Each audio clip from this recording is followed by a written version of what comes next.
Please. Well, thank you and for being here, and good evening, everyone. It's nice to be here, and welcome back all the federal workers among you. It's nice that we're here on the day that the government reopened and we didn't default on our debt.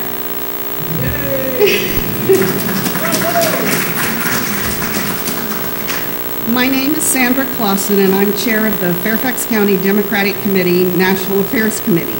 That's the host sponsor for this event.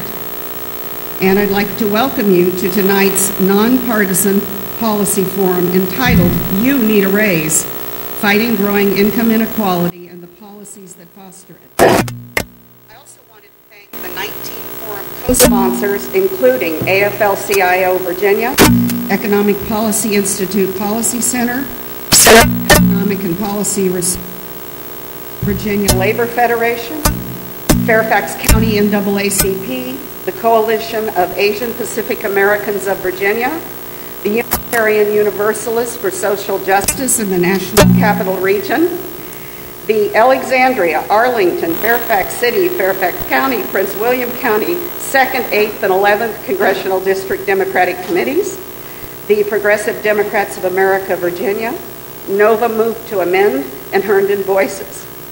This event is entirely the result of in-kind donations and the volunteer efforts of the co-sponsors' representatives, whom I would like to take a minute to thank. First, I want to say that in the fight to save the American dream, our union friends continue to be our best ally.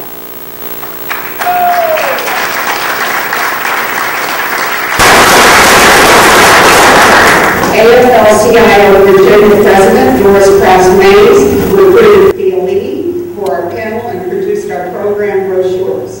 Dan Duncan, President of the Northern Virginia Labor Federation, produced our banners, signs, and buttons. And you will note that we have a lot of buttons, so please, when you leave, take as many as you want and spread them around. The creative art and graphics for the banners, signs, buttons, and brochures contributed by designer John Fawcett. And as you know, this is a live webcast thanks to our technology expert, Jim Southward in Inside Scoop Productions, with the able assistance of colleagues Raphael Arancibia and Frank Anderson. A special mention and thanks go to our planning team members, Barry Kine, Pat Malloy, Honora Price, Jim Rainey, Paul Jameson, Stephen Hall, Sean Barnett, Michael Rennemere, Jeff Barnett, Dick Hobson, Rose Chu, State Senators Chap Peterson, Stephen Spitz, and Monica Jones. And finally, we're grateful to Arlington's 47th District Delegate, Patrick Hope, for reserving this venue on our behalf, and to the National Rural Electric Cooperative Association for generously opening their facilities to us. Please thank everybody involved with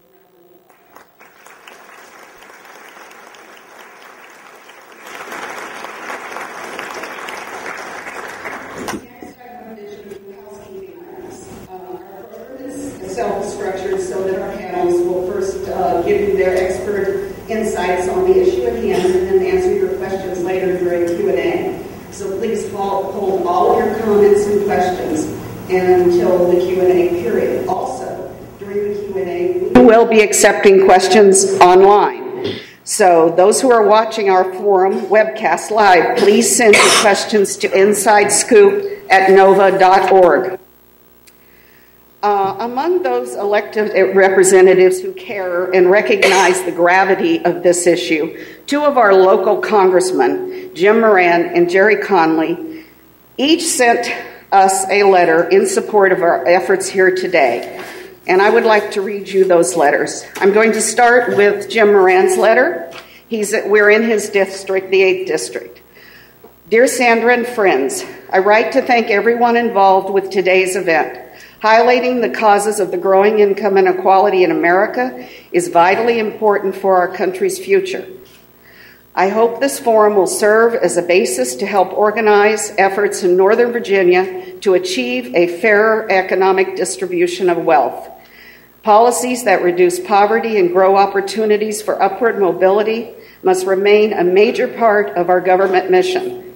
According to a recent report by the Congressional Budget Office, the incomes of the wealthiest 1% have nearly tripled since 1979. At the same time, incomes for those in the middle class grew just by 40%. These statistics are compelling evidence that the economic policies of the last decades have failed us in their promise of trickle-down results. Despite this, many of the proposals being made by some of my colleagues in the House of Representatives would continue to accelerate the income gap by eliminating educational programs, cutting child nutrition spending, and slashing housing assistance grants in order to protect economically unnecessary tax cuts for the wealthy. In order for us to reach our full potential as a nation, we must abandon policies that continue to widen the gap between the haves and the have-nots, and which undermine our middle class, the foundation of a healthy economy. Thank you all for your attendance and interest in this important issue. Sincerely, James P. Moran. From my congressman in the 11th District, Jerry Conley. Dear Sandra, although I'm unable to attend tonight's forum on America's growing income inequality, I want to commend you, the FCDC National Affairs Committee, and all of the forum participants for devoting the time and energy necessary to put this event together to highlight this critically important issue. As the income gap continues to expand, squeezing the middle class and making it harder for the less fortunate among us to rise up from poverty, understanding the root causes of income inequality and exploring remedies is important to the future of our nation and our social order. The recent recession exacerbated income inequality in many regions of our country, causing increased unemployment, wage stagnation, and the weakening of pensions and other benefits where employer contributions were traditionally part of the equation. I also want to thank your distinguished panelists for taking time out of their busy schedules to participate in tonight's discussion. I have great confidence that your speakers will provide valuable insights on income inequality from both the policy and political perspectives. Finally, I'm sure you have a full house for tonight's forum, as you have had for events in the past. I applaud the activists and the citizens in attendance for recognizing the gravity of this issue and seeking more knowledge on how to bring an end to inequality so that all of our citizens can experience the benefits of the American dream. Sincerely, Gerald E. Conley, Member of Congress, 11th District.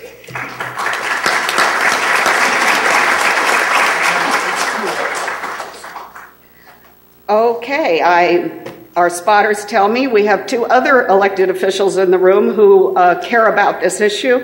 Chap Peterson, where's Chap? There you go. Thanks, Chap. And Pat Hines from the school board. Thank you, Pat.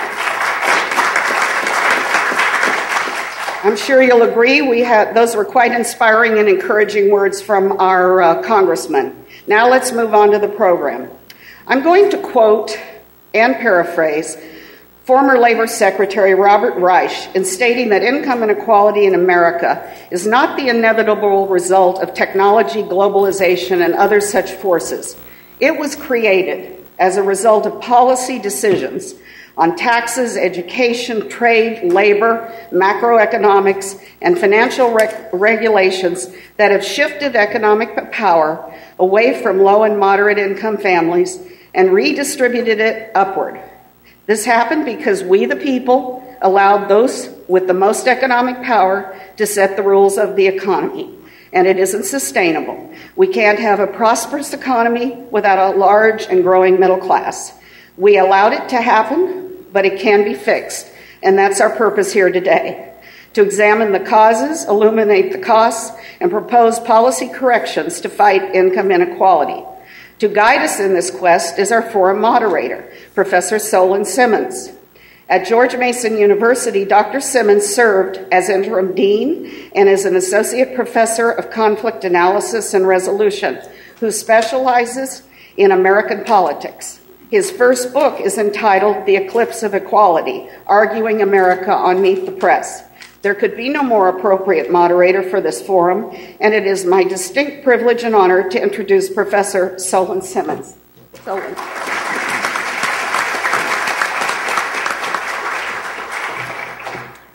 Thank you, Sandra, and thanks to all of you for coming. I apologize if my voice is a little hoarse. I have what is going around.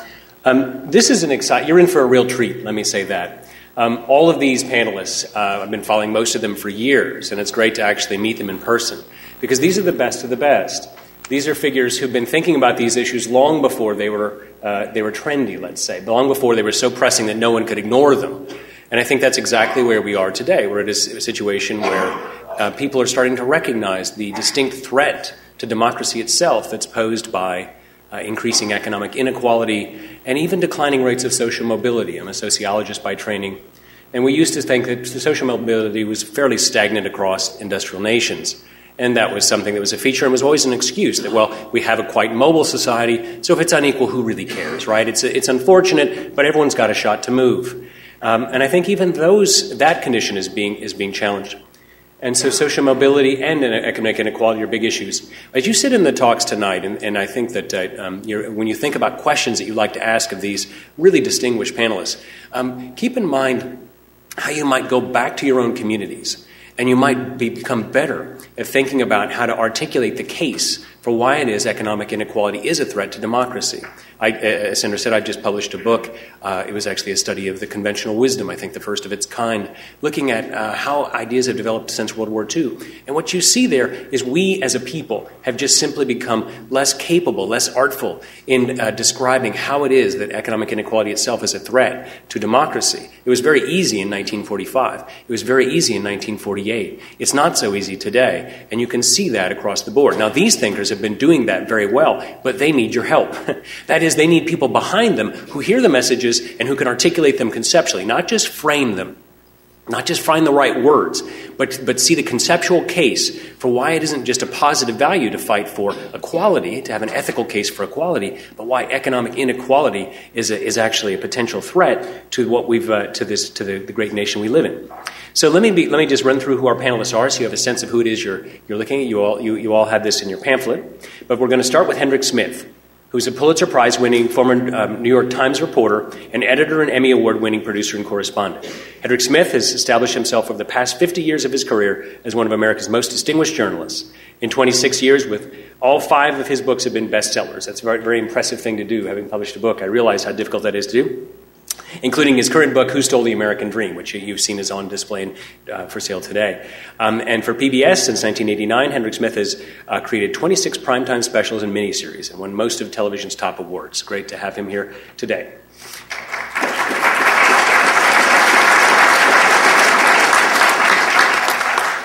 We also have Thea Lee, who's the Deputy Chief of Staff of the AFL-CIO and former international trade economist at Economic Policy Institute, editor of Dollars and Cents magazine in Boston.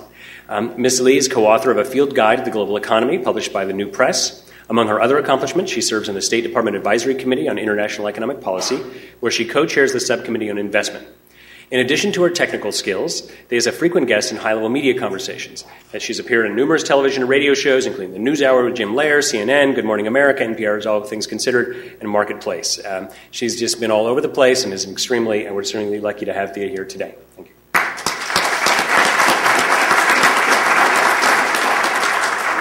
Dean Baker, the co-director for the Economic and Policy Research Center for Economic and Policy Research, is author of a large number of interesting and insightful books with catchy titles: The End of Loser Liberalism, Taking Economics Seriously, False Prophets with a profits into capital, The Conservative Nanny State, Social Security, The Phony Crisis, and so on. I would say that of all the people that I've encountered and followed over the years, he's has a pithiest way of characterizing progressive economic issues. So you really have to always enjoy listening to Dean Baker if you want to find a catchy and insightful way of characterizing things you're already thinking.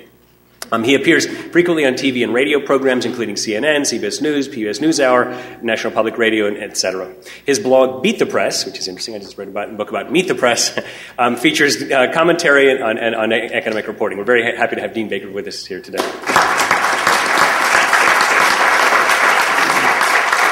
And Lori Wallach is the director of Public Citizens Global Trade Watch. She has promoted the public interest regarding globalization and trade agreements before Congress and foreign parliaments, the courts and agencies, the media and the streets, described as the Ralph Nader with a sense of humor. Interestingly enough, I know Ralphie has a sense of humor occasionally, too. The Wall Street Journal profile and dubbed the trade debate's guerrilla warrior.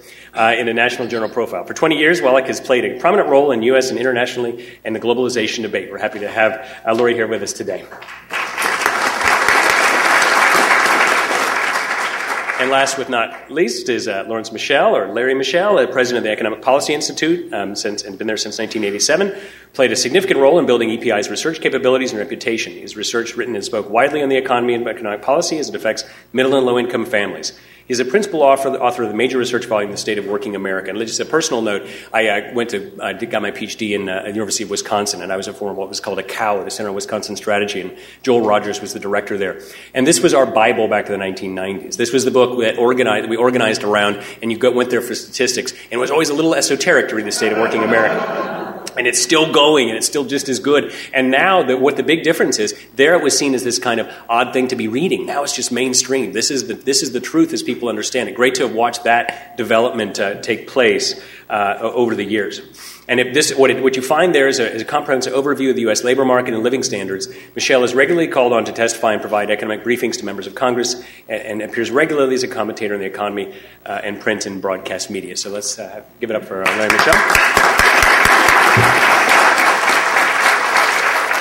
So as you see, you've got an all-star set of panelists. We're going to have about 20 to 30 minutes of Q&A after they're all done. And so I want you to be thinking about those questions which would help you to best articulate the message you're hearing about tonight. Okay, let's start with Hedrick Smith. Thank you very much.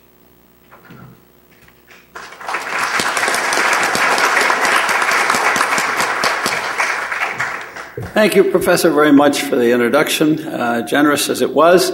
And thank you all for coming. I think this is a terribly important subject. We happen to be meeting on the day the government has reopened, so there may be a sense of relief, a sigh of relief. But we all know too well that we're in deep trouble in this country, and that the problems that we have not been resolved. We've just kicked the can down the stream a little bit. And we still face enormously important difficulties in the negotiations that lie ahead. And if those negotiations aimed at reducing the budget deficit don't also deal with the income deficit, don't deal with the inequalities in our economy, they will not have succeeded. We cannot just simply deal with the size of government, but we have to deal with the direction, the shape, the policy, and the responsibility of government. You know, about 10 years ago, John Gardner, before he died, made a very pithy comment about where we stand in America today. We're treading, he said, we're treading the edge of a precipice here.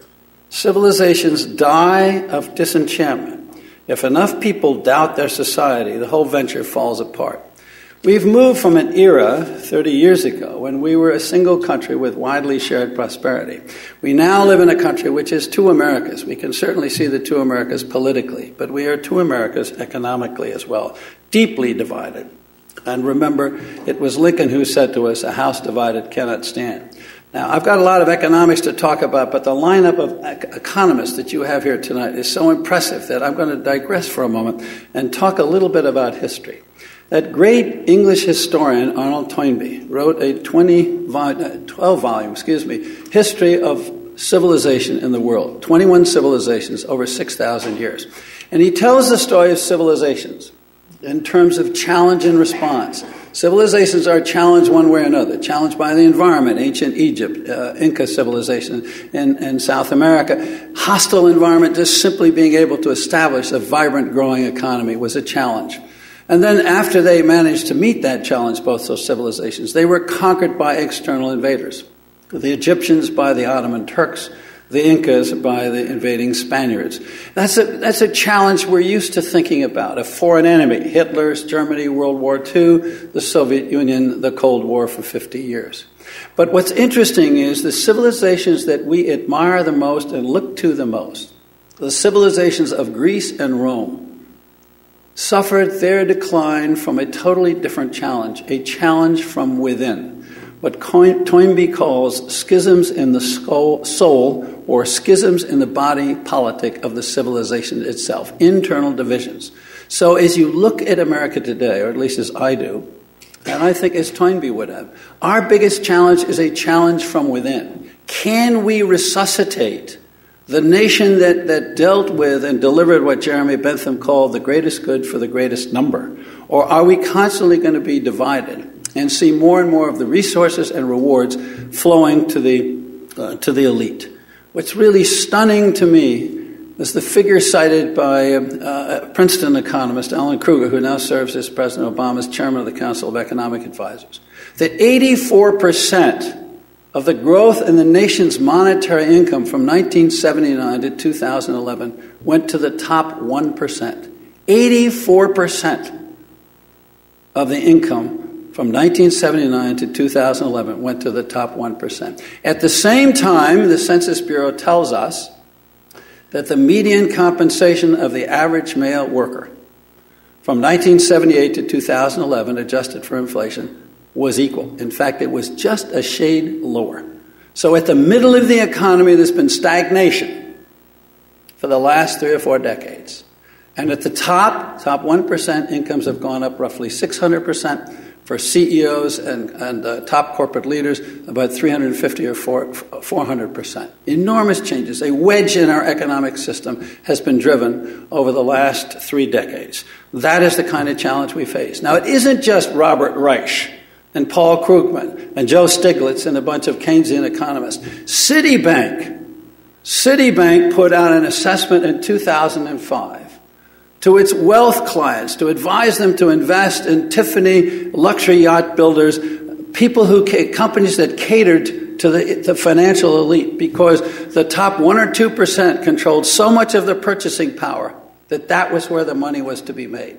And in the course of passing along this advice in a glossy brochure, Citigroup said that the world had not seen the same concentration, this concentration of wealth, since 16th century Spain. Citibank, greatest concentration since 16th century Spain. 84% of the top 1%, 16th century Spain. If I can only leave 2 ideas with you, I'd like to leave those 2 with you, but fortunately I got a few minutes left. Now what I want to say is we're told that America could not be different from what it is today because of the power and the force of globalization, modern technology, and market forces. This is all a matter of impersonal economics. This is just the way the cookie crumbles, ladies and gentlemen. You've got to accept it. Now, I encourage you, as a side issue, to take a look at the experience of Germany, and I'll get back to that in a moment, which pursued very different policies from us and had a very different experience. But we're told this is the way American capitalism operates. Well, if you go back to the 40s, 50s, 60s, and 70s, one thing I learned from Larry Michel's great economic work is the productivity of the American workforce roughly doubled from 1945 to the mid-70s. It rose about 96.8%, I think Larry gave me that figure. And the median household income at that time rose 95%. 97, 95, dollar for dollar. The increased efficiency, productivity, growth, and profit of the American economy was being passed to the people in the middle. Wealth was being widely shared. In the last period, from 78 to 2011, productivity goes up 80%, median household income goes up 10%. 80%, 10%. And a lot of that growth in household income is more women working more hours. Remember, the average male is making the same as he was back in 1978. So you have this tremendous disparity between the first period and the second period. Now the question is why? If you go back to the earlier period, there are 2 things that are really important, and they relate to everybody in this room. The first thing that's important is that we had business leaders who believed in shared prosperity. If you look at the readings and listen to the comments, I think it's my cell phone that's making that awful noise, is it? I may pass it down the line, get rid of it. Something's doing it. No, it didn't do it. It's something else. Anyway, if you listen to what Charlie Wilson at General Motors, or Reg Jones at General Electric, or Frank Abrams at Standard Oil in New Jersey said, they said it was the sacred duty of the CEO to balance the economic interests of all the stakeholders in the corporation. Stakeholders, very important word. Third thing, if I can leave with you, is stakeholders. Stakeholders meaning the owners, the shareholders, the managers, the rank and file employees, the suppliers, the creditors, the customers, the communities in which they operate. It was the job of the CEO to balance all those interests. Henry Ford had the bright idea that if he paid his workers a $5 a day, which was an enormous salary back in 1914, they could afford to buy the cars, the Model Ts that Ford was making. The whole idea of the virtuous circle of growth, pay a lot of people well, generate a lot of consumer purchasing power, that drives growth. I got that in Economics 101 at Williams College, I hate to tell you, half a century ago. It's a long time ago. I got a lot of white hair here. That was what they believed. They thought it was smart economics and good business. We've shifted from stakeholder economics to shareholder economics. Milton Friedman, back in the early 1960s, propounds the idea that the job of the CEO is to maximize return to the shareholders. One constituency matters, not stakeholders, just one. And if you're driving up profits and you're driving up stock prices, you're going to be holding wages flat, which is exactly what we've seen. You're going to see wedge economics. So one thing that has happened in the last 30 or 40 years that is absolutely critical is that we've had a shift in the mindset of the leadership of American business. We need to put the pressure on to move back in the direction that is much more small d, democratic capitalism, rather than elite capitalism. Now, the second thing that is really different and really important is that back in the 1940s, 50s, 60s, and 70s, people like you in this room and those watching, hopefully online, were deeply involved in the politics of this country actively. There was a women's movement. 50 years ago, Betty Friedan wrote The Feminine Mystique. There was a women's movement that said it is unfair for women to be making 41 cents on the dollar for the same work that men are doing. And they organized, and they put pressure on businesses, and they put pressure on legislation. And as I recall, in 1963, John F. Kennedy signed one of the first pieces of major legislation in the United States Congress to push in the direction of greater equality of income and greater equality of pay for women and men. We're not there yet. It's only at 70 cents on the dollar. But 77 cents on the dollar is better than 41. There was an environmental movement. Ralph Nader started a consumer movement. Nader wrote Unsafe at Any Speed, said General Motors and the American car manufacturers were making cars with defects that were causing accidents. Brakes were failing. Tires were exploding. Problems were with axles and wheels. And the pressure got on the car makers to make better cars. And, by the way, the pressure got on the Food and Drug Administration to do a better job supervising the pharmacy and the new drugs that were coming out. And there was pressure on the Agriculture Department to do a better job on meat inspection. The economy was working in a more consumer-friendly, more democratic, actually fairer way than it was before. The environmental movement I mentioned. Earth Day, 1970. April 22nd. Do you know that 20 million Americans went out in the streets? We're in the shopping malls, we're on college campuses, we're on radio and television having talkathon because they were outraged by the pollution of the nation's waterways and airways. If you put your arm in the Potomac River at that time, it came out covered with green slime because there was so much algae, there was so much pollution. My point is that there was this activism. There was a strong labor movement. You had the Treaty of Detroit where the United Auto Workers could sit down with General Motors. Charlie Wilson said, we want to stop the wildcat strikes. And Walter Reuther of the UAW said, fine, Mr. Wilson, we'll stop the strikes. Give us steady jobs, give us rising pay, give us a health benefit, give us a retirement benefit. In 1980, listen to these numbers, and they probably come out of another one of Larry Michel's studies. 84% of the people who work for companies with more than 100 employees had a lifetime pension. Today that figure is 30%. 70% had fully paid employer health insurance. Today the figure is 18%. The burden shift of the 401k, moving retirement costs off the corporate books onto the pocketbooks and checkbooks of ordinary people, has cost employees hundreds of billions of dollars and delivered hundreds of billions of dollars of profit to corporations, which have gone to boosting the stock price and paying large numbers of stock options. There are all kinds of things that have happened that are a result of the policy changes, both in industry and in government. The 401k was written into law in 1978. Most pivotal Congress in the last 50 years. The corporate bankruptcy was changed at that point. The capital gains tax was dropped 20% in that Congress. We began deregulation of trucking and telecommunications and the financial industry as well. There was a political power shift that took place. The middle class retreated from power and called to action by, believe it or not, Lewis Powell, the corporate attorney from Richmond, Virginia. The business lobbies began to take form and take force, and they took over the high ground politically in Washington. Powell said to them, and he wrote a manifesto, "You're being killed," business, he said, in the political arena. You're being killed by the environmental movement, the women's movement, the labor movement, you name it, civil rights movement. You need to get into the action. And that's what they did. When Powell wrote his memo in 1971, there were 175 companies that had offices in Washington lobbying the government. 8 years later, before Ronald Reagan, there were 2,425. The membership in the National Federation of Independent Business in 1971 was 3,000. 8 years later, it was 600,000.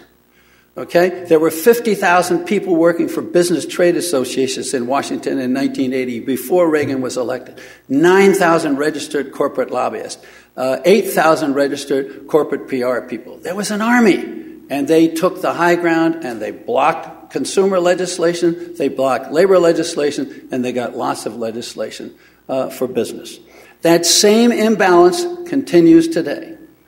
I went as a journalist, thinking as a journalist, we have to think of management and labor sort of equal. If you look at lobbying expenditures in Washington for the last year that we have them, labor is outspent by business 60-1, not 5-1, not 6-1, but 60-1. As soft money donations in political campaigns, labor is outspent 90-1. And consumers are outspent much more than that. So, ladies and gentlemen, we face a political challenge. We have got to get back into the arena. Middle-class Americans have to get back into the arena and change the balance of power. We have to get engaged. Let me share with you before the buzzer goes off. Before the buzzer goes off on me, let me share with you one last quote. It's a century old, and it comes from Louis Brandeis, the great Supreme Court Justice, advisor to President Wilson. I hope to time this so the buzzer goes off right when I finish. "We must make our choice," said Brandeis. "We may have democracy, or we may have wealth concentrated in the hands of a few. But we can't have both." Think about it and do something about it. Thank you.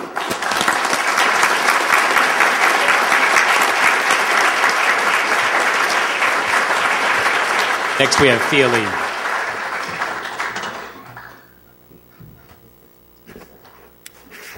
Good evening, ladies and gentlemen. It's a great pleasure and an honor for me to be here on this distinguished panel to follow Hedrick Smith, who gave a great introduction to what I wanted to say, but also to be on a panel with my former boss, Larry Michel, my former colleague, Dean Baker, who was also in graduate school with me, and my good friend, Lori Wallach. And I'd like to thank Sandra Klassen especially for all the great work she did in putting together the panel, and the Fairfax Democratic Party, and the other sponsors. So this is an extraordinarily important issue, and I'm delighted to see you all here tonight so we can have an interesting talk about it. But I think this issue of inequality is the central challenge that we face today. And we're focusing tonight on the United States of America, but really this is a global challenge. Workers all over the world are facing very similar kinds of questions and issues. And we know, as Hedrick mentioned, that income inequality leads to political inequality, which erodes our democracy, that we can't build a vibrant democracy if we're going to give the 1% all the money. It's simply not going to work that way. We've seen what the Koch brothers have done with their wealth. So tonight, we're focusing on three issues: the causes of inequality, the consequences for our economy and our political system, and the solutions. And I hope to talk a little bit about all three. But I want to step back for a minute, because I think to some extent we've become numbed by this. We've heard some of the statistics over and over again. We read them in the paper all the time. And we're getting to be a little bit like a boiled frog. Yeah. I mean, you all know the story. You put a frog into a bowl of lukewarm water, and you keep making the water hotter and hotter and hotter. And it's really hard to say at which precise minute the temperature becomes intolerable. But I think what we have here right now, ladies and gentlemen, is frog soup. Yeah. We really have allowed the situation to go beyond where any of us might have imagined. I mean, I think we talked about inequalities, 10 years ago and 20 years ago, but in the last 4 or 5 years, it has gotten so much worse. And there's 2 words that I want to impress upon you and leave you with. My takeaway tonight is power and solidarity. And I think when you talk about the causes, the consequences, and the solutions, I think you can see that all of those, and certainly the causes of inequality, are all about shifting power from working people, from the poor, to the very wealthy, to multinational corporations, to a very small group of people who are using that power to shape the economy, to shape economic policy in a way that allows them to amass more and more riches. And the irony of it all, or the tragedy of it all, really, is that at the end of the day, they've been extraordinarily successful. You can go back to 1980, Ronald Reagan, PATCO, taking on the unions and sending out a message to Wall Street and the corporate elite that it was open season on unions and on working people. People have changed the narrative in this country so that working people and their unions have become the cause of our economic troubles. You've heard that. It's as though high wages are the problem in our economy. Oh, that's why we can't be competitive with China, because our wages are too high. Well, yeah, we could try to get our wages below Chinese wages, but it's not going to be a country we want to live in if we succeed in doing that. But they've turned our narrative upside down, and I've heard it even from working people, and that's, I think, the part where it gets disturbing, is that people say, oh, yeah, well, the unions, they're so greedy. Public sector unions, they're always, they have pensions. And why do they have pensions? The rest of us don't have pensions. And the questions are completely misguided and wrong. The question isn't, why does somebody in the public sector have a pension? Why are we in the United States of America, a wealthy country in the 21st century, not able to provide retirement security for every single human being in this country?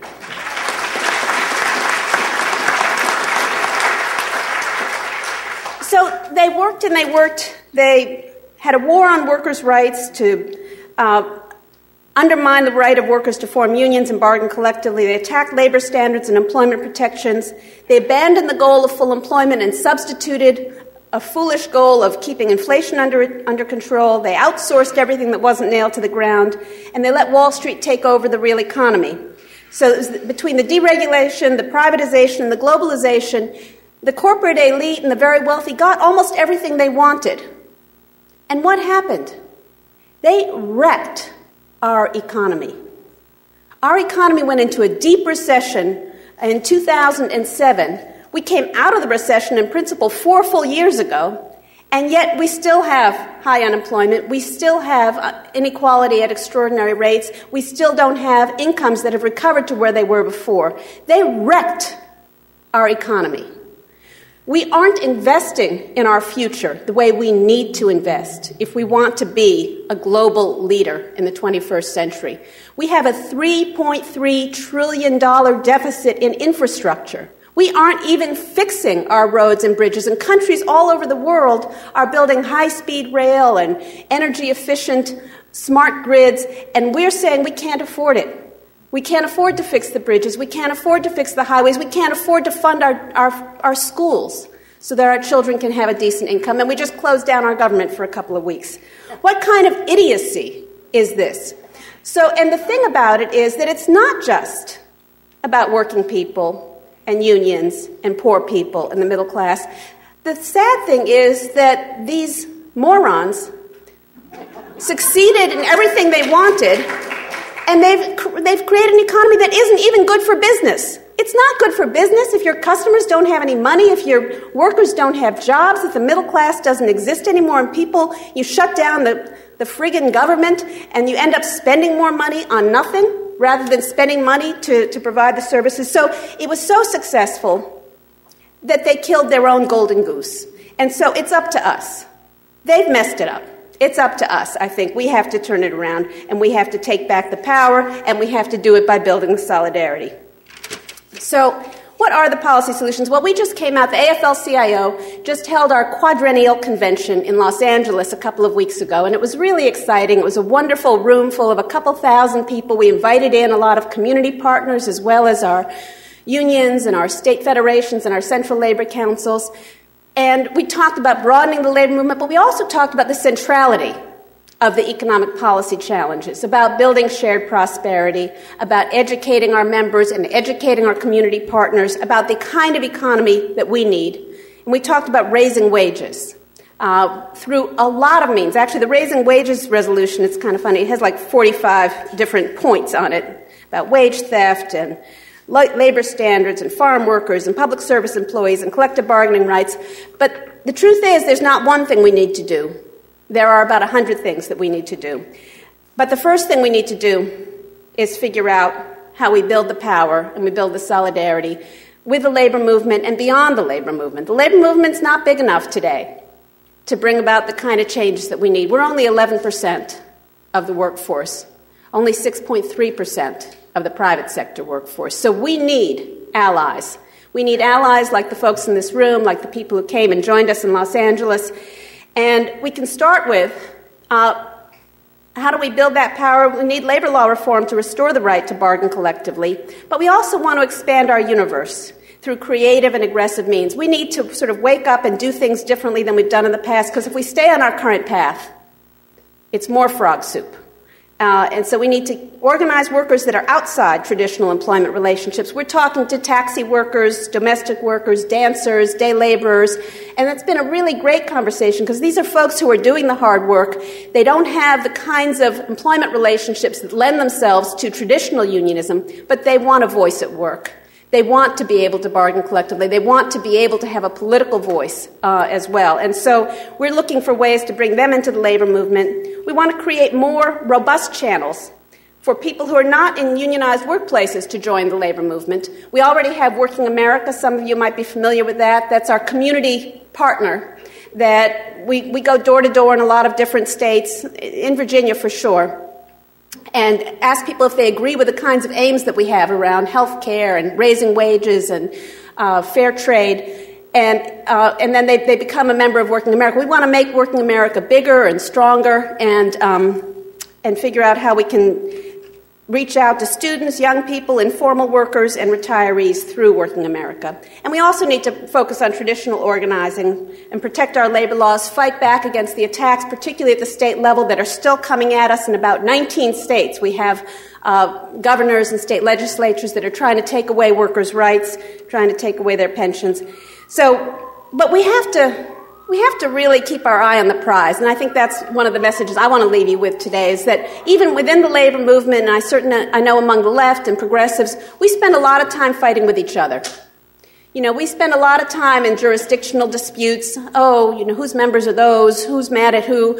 Who took somebody else's job? We need to look beyond that. We need to keep our eye on the prize, because the challenges are too huge for us to waste time fighting with each other. And that's playing into their hands. You know, I think the 1% is trying to distract us. When they set up a fight in Wisconsin between firefighters and teachers, that's exactly what they want. They want us to say, well, the private sector workers are and the public sector workers and the other workers, and we shouldn't fall for it. We shouldn't be that dumb. Immigration reform, we can bring 11 million workers out of the shadows, protect labor rights and employment standards for all workers, but we're going to have to keep a lot of pressure on the Congress if we're going to get that done. We need to raise and index the minimum wage. I think it's long overdue, and it's just the best thing that you can do as a starting point for the lowest wage workers in our economy.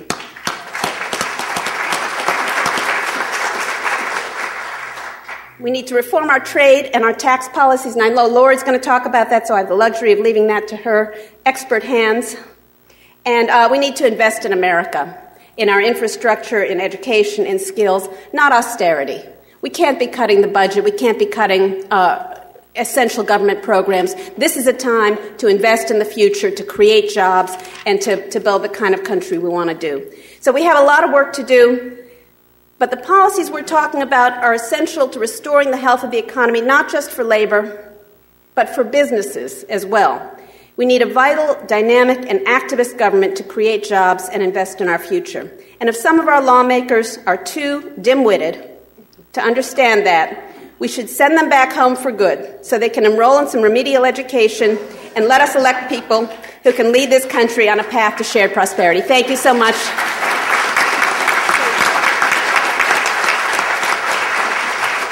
Thank you, Thea. Now we have Dean Baker.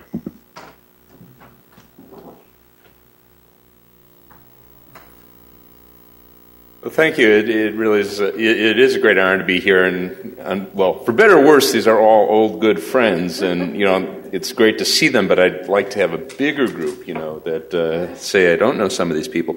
But in any case, it is an honor to be on this panel and to talk with people here tonight.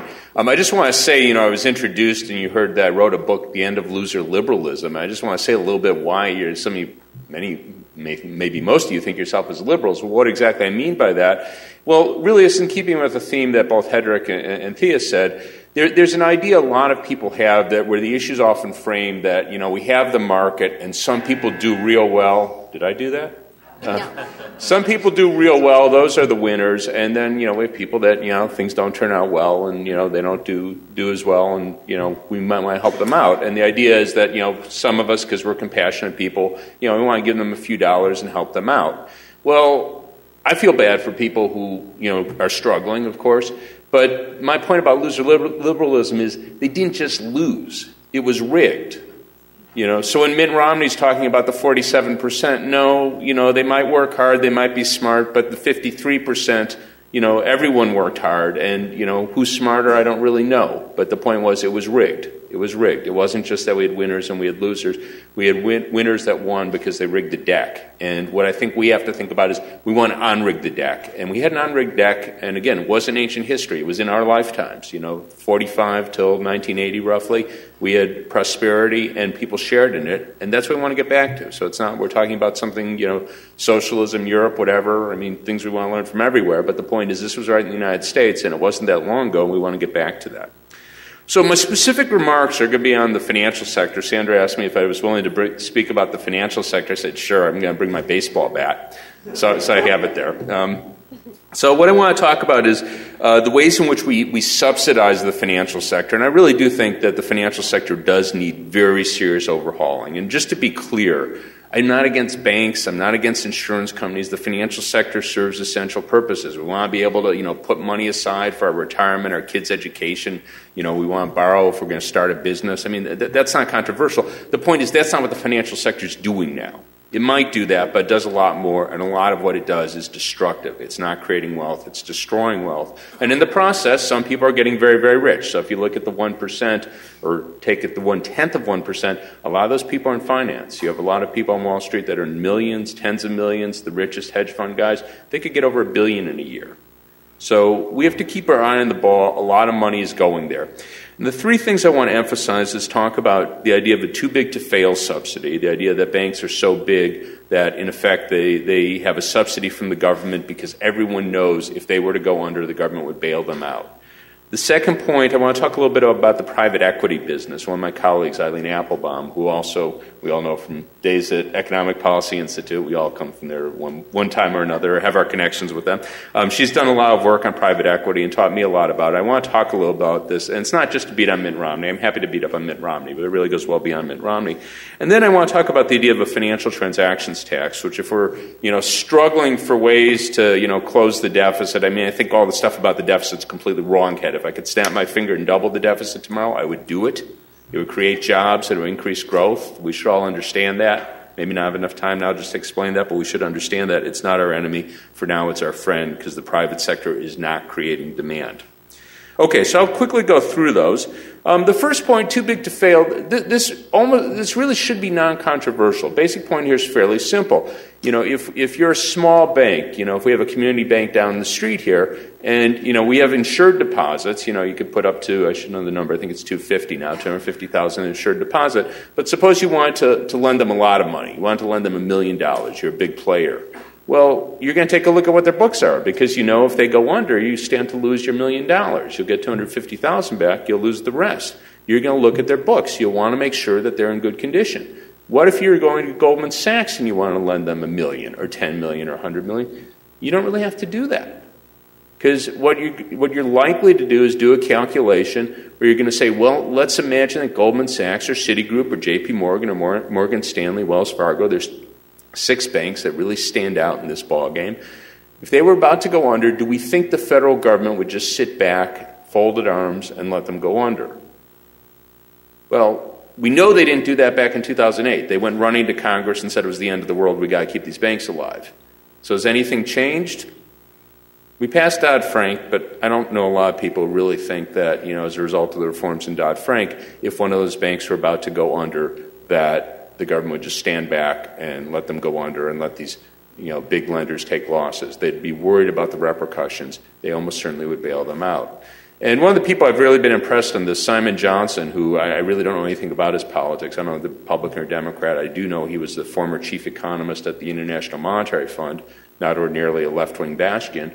And he's been running around the country on this crusade for, really about 4 or 5 years now, where he's been saying, in his position at the IMF, he had an opportunity to see a lot of corruption. And he says that's exactly what he sees in finance here, that you have these too big to fail banks, and as a result of that, they get enormous subsidies. And just to put some dollars and cents on this, Bloomberg News Service did a calculation where they calculated the size of that subsidy, the lower interest rates that they pay, as being $80 billion a year. Now, is that real money? I go on a diatribe. People, throw out big numbers. I'll just give you context. The entire budget for food stamps, for SNAP, I think it's about $78 billion a year. So the big banks get a subsidy, by Bloomberg calculation. Other people put somewhat lower numbers, but let's just say for the moment it's not a crazy number. Their subsidy from us is on the order of the same amount that we give in food stamps every year. I don't think they need it. One other thing about that, when you get into discussions like, you all want community banks, no. The big banks are actually a very new phenomena. There was a huge merger wave, began in the 90s, and continued. It was actually accelerated in the crisis. So you had J.P. Morgan buying up Bear Stearns. You had Wachovia, a huge bank bought up by Wells Fargo. You had a wave of mergers. Never would have ordinarily been allowed. It was allowed because of the crisis. So it wasn't ancient history. We had much, much smaller banks if you just go back 20 years. So the idea that we couldn't function with these huge banks, it's really kind of crazy. The other thing I always like on this, our big free traders will go up to me and go, our banks won't then be able to compete with, the German banks, the French banks, because they're subsidized. So why would we care? We get cars from, Japan. We get our clothes from China. Why should I care if my bank is owned by a German bank? If they want to subsidize them, that's their own foolishness. That's what an economist should say. They don't say that, though. They aren't very honest on that one. Okay, the second point, the private equity point, really just the point I want to make here. Sometimes, private equity can do things. There's examples in the steel industry. Wilbur Ross really staved the traditional steel mills back in the early part of the last decade. He bought up a number of bankrupt companies. That was private equity. You could point to some cases where they do sort of the heroic thing, where they, turn around a company, make it viable. That's not mostly what they do. Mostly what private equity is about finding tax loopholes, arbitraging the law. They exploit bankruptcy procedures, and often you can make an enormous amount of money doing this. For the simple reason, if you think about it, imagine a small or medium-sized company, a family operation, be manufacturing, retail, whatever it might be. They're focused on their business. They don't know all the ways to manipulate the tax code. Hey, private equity does. That's what a Mitt Romney does. That's how you make an enormous amount of money in private equity. And there really is just no justification for that. And it's not that hard to fix a lot of that. Basically, these are kind of loopholes in the tax code. We lose money over them, but that's actually, to my view, the less important thing. You have a lot of people that make a fortune manipulating those loopholes. And I'll just give you one that you might remember is close to home. Back in 2008, the peak of the financial crisis, you might remember there was a story that, Metro might have to shut down. The Metro might have to shut down because they had to make, I think it was a $400 million payment, which of course they didn't have. And then they explained, well, why was that? Well, they had leased the subway cars. They had leased the cars. They didn't own them. They had leased them. And they, under their contract, they had to have them insured by a AAA insurer. Well, does anyone know who they were insured by? AIG, no longer a AAA insurer. Okay, so what that meant was they might have to pay in full. They might have to pay this $400 million short. Well, I thought it was really bad. I use the Metro, as I'm sure most of you do. I think, that's really bad. How we get to work? That's going to be a real bummer. Well, then I thought for a moment, wait, why are they leasing these cars? Well, the answer is a tax dodge. Metro can't get depreciation write-off. It's a public company. So what they do, they sold them, I don't know who the owner of the car was, but they sold them to another company that then took the depreciation as a tax write-off, and then AIG comes in there as an intermediary and offers them insurance. This is a total scam. But you had a lot of people getting very rich on that. I'll just mention one other in that vein. People see Michael Moore's great movie, Capitalism Love Story. You remember dead peasant insurance policies? Okay, he focused. I was pissed at Michael. I know him. He's a great guy and everything. I was pissed at him, though, because he focused on this. He's going, look how morbid it is. They're taking out insurance policies. Walmart takes out their insurance policies on their retail clerks. They don't even know about it. But if they die, they collect on it. So Michael Moore's going, that's really morbid. And, of course, it is. But the insurance company isn't doing this as a charity. So how does Walmart make money? It's a tax dodge. So there's some brilliant person on Wall Street who got extremely rich thinking of dead peasant insurance policies. I want Michael Moore to find the guy. He's probably very proud of himself and very rich. Okay, so that's what a lot of the financial sector is. The last point I want to talk about, I shouldn't go off on these digressions, but that's what happens with my baseball bat. Financial transactions tax. There is no excuse we don't talk about that. It's not on the agenda. If we have to raise money, it's a really simple, easy way to do it. There was a bill introduced in the House and Senate, Peter DeFazio in the House, Tom Harkin in the Senate, 0.03% tax, buying, selling stock. None of us would even notice it. Our 401ks, we probably just trade less. We don't do it. The people managing it would trade less. We wouldn't even notice that. By the Joint Tax Committee's calculation, it raises $400 billion a year. $40 billion a year. $400 billion would be an awful lot. $40 billion is a lot. $400 billion over a decade. That's a big chunk in anyone's deficit reduction package, and you could have larger packages. A friend of mine, Robert Pohl, and I designed a set of taxes loosely modeled on what actually is in existence in the United Kingdom. People act like this is a strange thing. Well, United Kingdom's not a socialist country, last I looked. And they have a tax, and they've had it for over 3 centuries, of 0.5% on stock trades. And, guess what? The London Stock Exchange, I think Frankfurt's passed it, but it's the second largest stock exchange in Europe. So you can have taxes like that. They've existed many places around the world, and they don't shut down the markets. So one, this would raise a lot of money. Secondly, it would eliminate a lot of waste. Again, trying to think like a good economist. This sector has expanded 5-fold. And here I'm just speaking very narrowly, so commodities and securities trading. I'm not talking about the whole financial sector where we get insurance and everything else. That sector has expanded 5-fold as a share of the economy. That's waste. It's very hard to see how that's doing anything productive. And it would slow down the volume of trading. You all recall the flash crash where the market fell 9.5% for no reason whatsoever in a single day and then went right back up. Well, in general, we don't think of that as good. So what I just say is I consider the financial sector in many ways a real enemy of working people, a real enemy of prosperity. It's a really big cause of inequality. And we have to realize these folks are not our friends. So I'll leave you with that one. Thank you.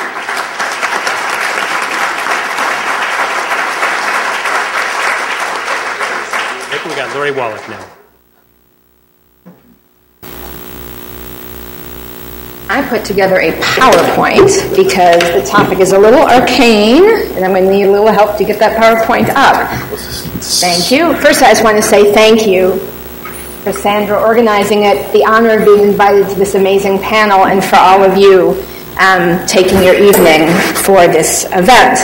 I'm going to focus on one of the causes of inequality, or root cause. We all know the damn consequences. And then I'm going to focus a little bit of one of those things we can do.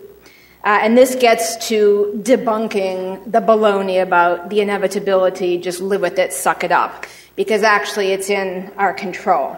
So the place to sort of just start is one of the major underlying causes of growing income inequality is the current form of corporate-led globalization. And that model is being implemented by our so-called trade agreements. A punchline warning, they ain't trade agreements anymore. So increased inequality in developed countries is actually a prediction of trade theory. The question is the degree of the effect. But as we're going to see, today's so-called trade agreements have some special features that lead to increased inequality as a function of them. So since we started suffering major trade deficits in the 70s, we have seen worker productivity double, but U.S. wages have only grown 7%. That's the point we've already heard, that men are making basically in real terms the same, at the median, the same amount.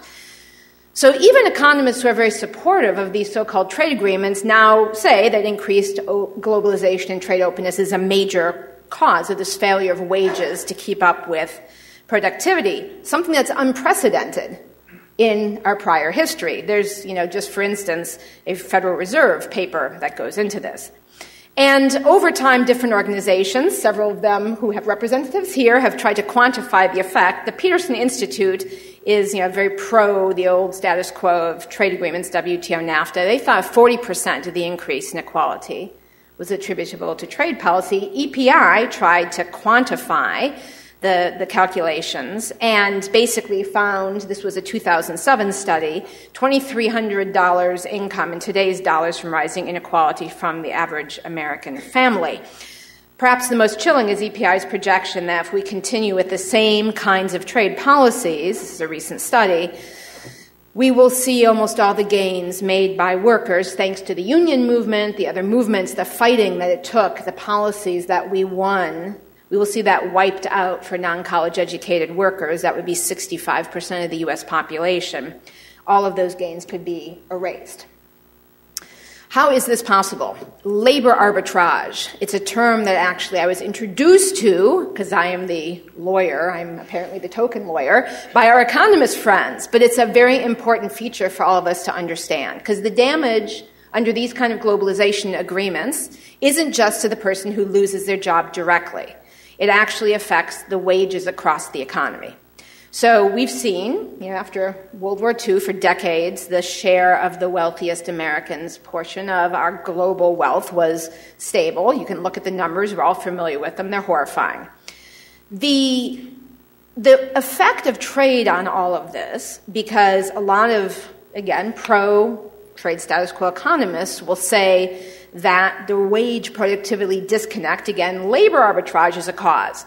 Trade affects the types of jobs in the economy and the wages, not the total number. Monetary policy, et cetera, is the total number. It's the types. So this is the government's data. Since NAFTA, the North American Free Trade Agreement, and the World Trade Organization, mid-1990s, we've lost over 5 million of our manufacturing jobs. We have lost 1 out of every 4 manufacturing job in less than 20 years. Over 60,000 factories closed.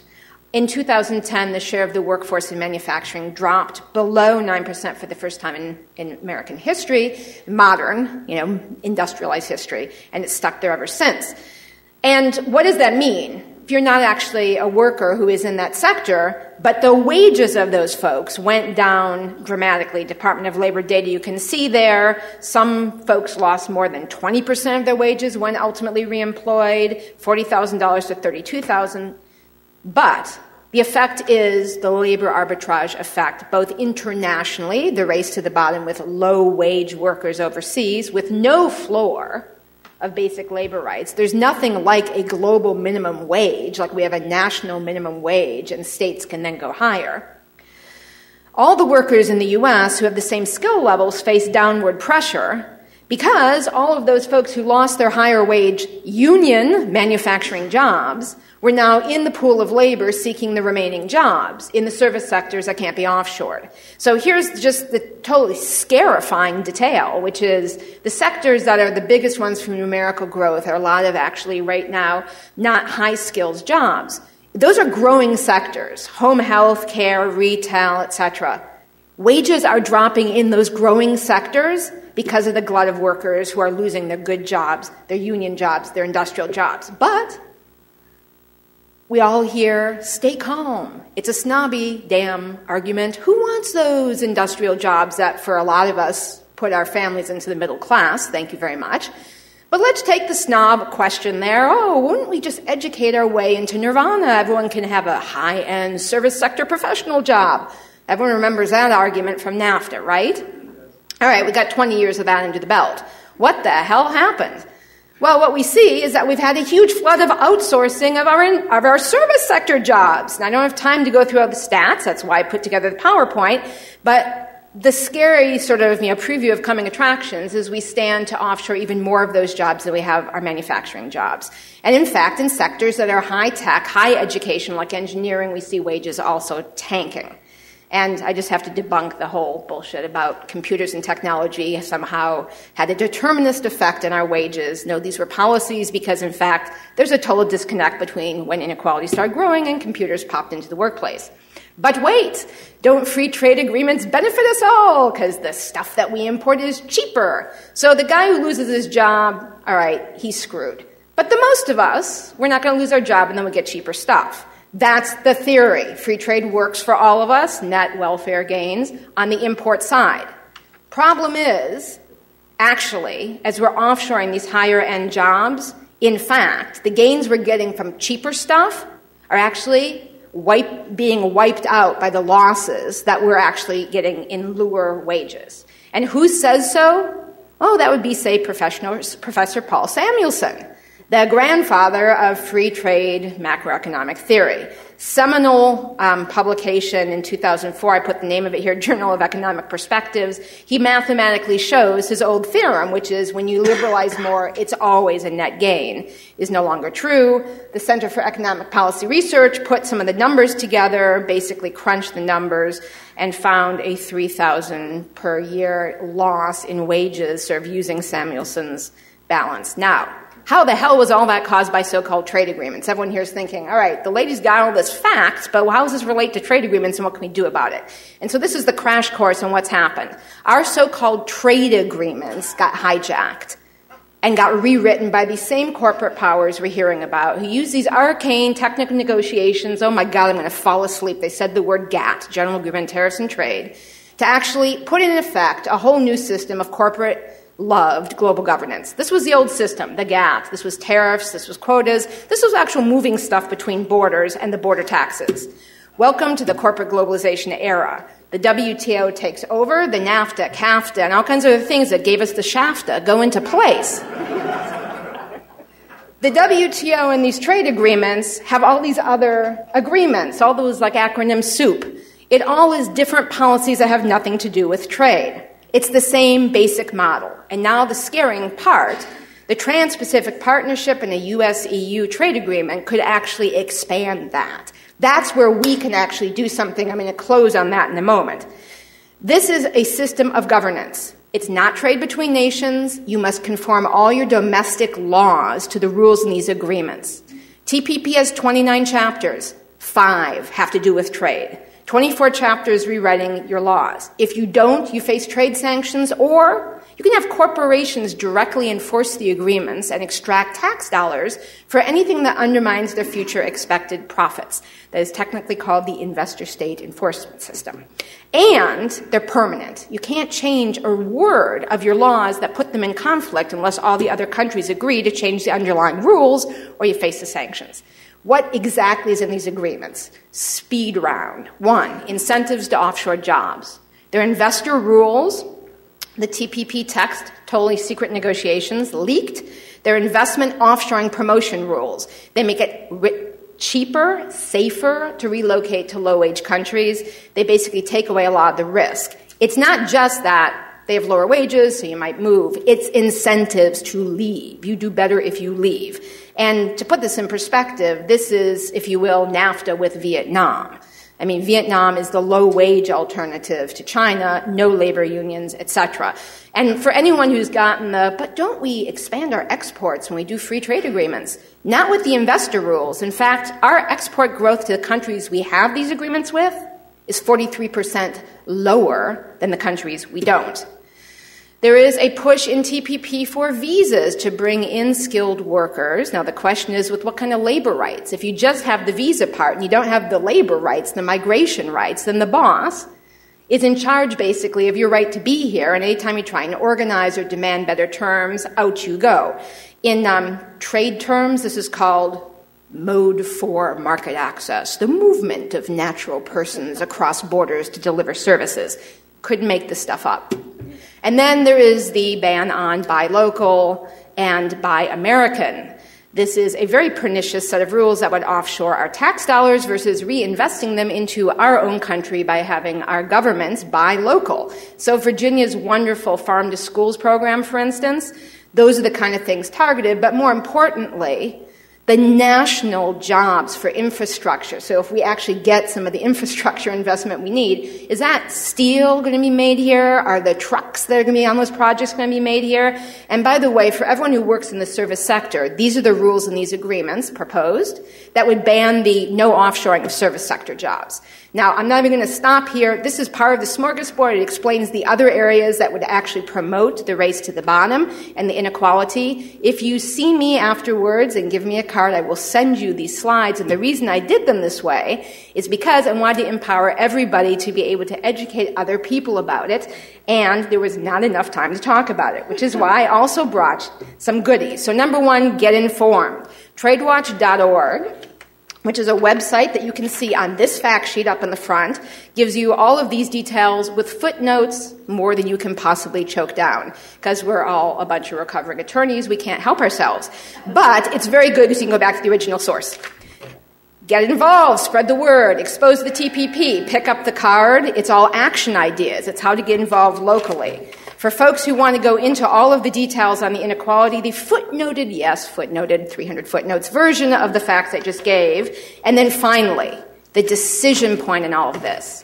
The first vote is going to be on a thing called Fast Track Trade Authority. That vote is going to come now. It is going to come this year. And it is the question about whether we, the people in Congress, are going to decide what's in these trade agreements and actually replace that old race to the bottom NAFTA WTO model, or we're going to get railroaded through Congress, really NAFTA on steroids, the Trans-Pacific Partnership, and worse. And so I am sad to report as my closing bid that neither Congressman Moran nor Congressman Conley have committed to opposing this legislative luge run for bad trade agreements, and most House Democrats have. So you all have a little bit of work to do. Folks have been kicking butts and taking names across the country. It is a national movement for fair trade to try and fix these damn race-to-the-bottom rules. And I will just close by saying, as Thea said, this is a global issue. And we're not going to fix this problem globally unless here in the U.S. we actually get the U.S. government position in line. Thank you very much. All right. Thank you, Lori. Last but not least, Larry Michaud.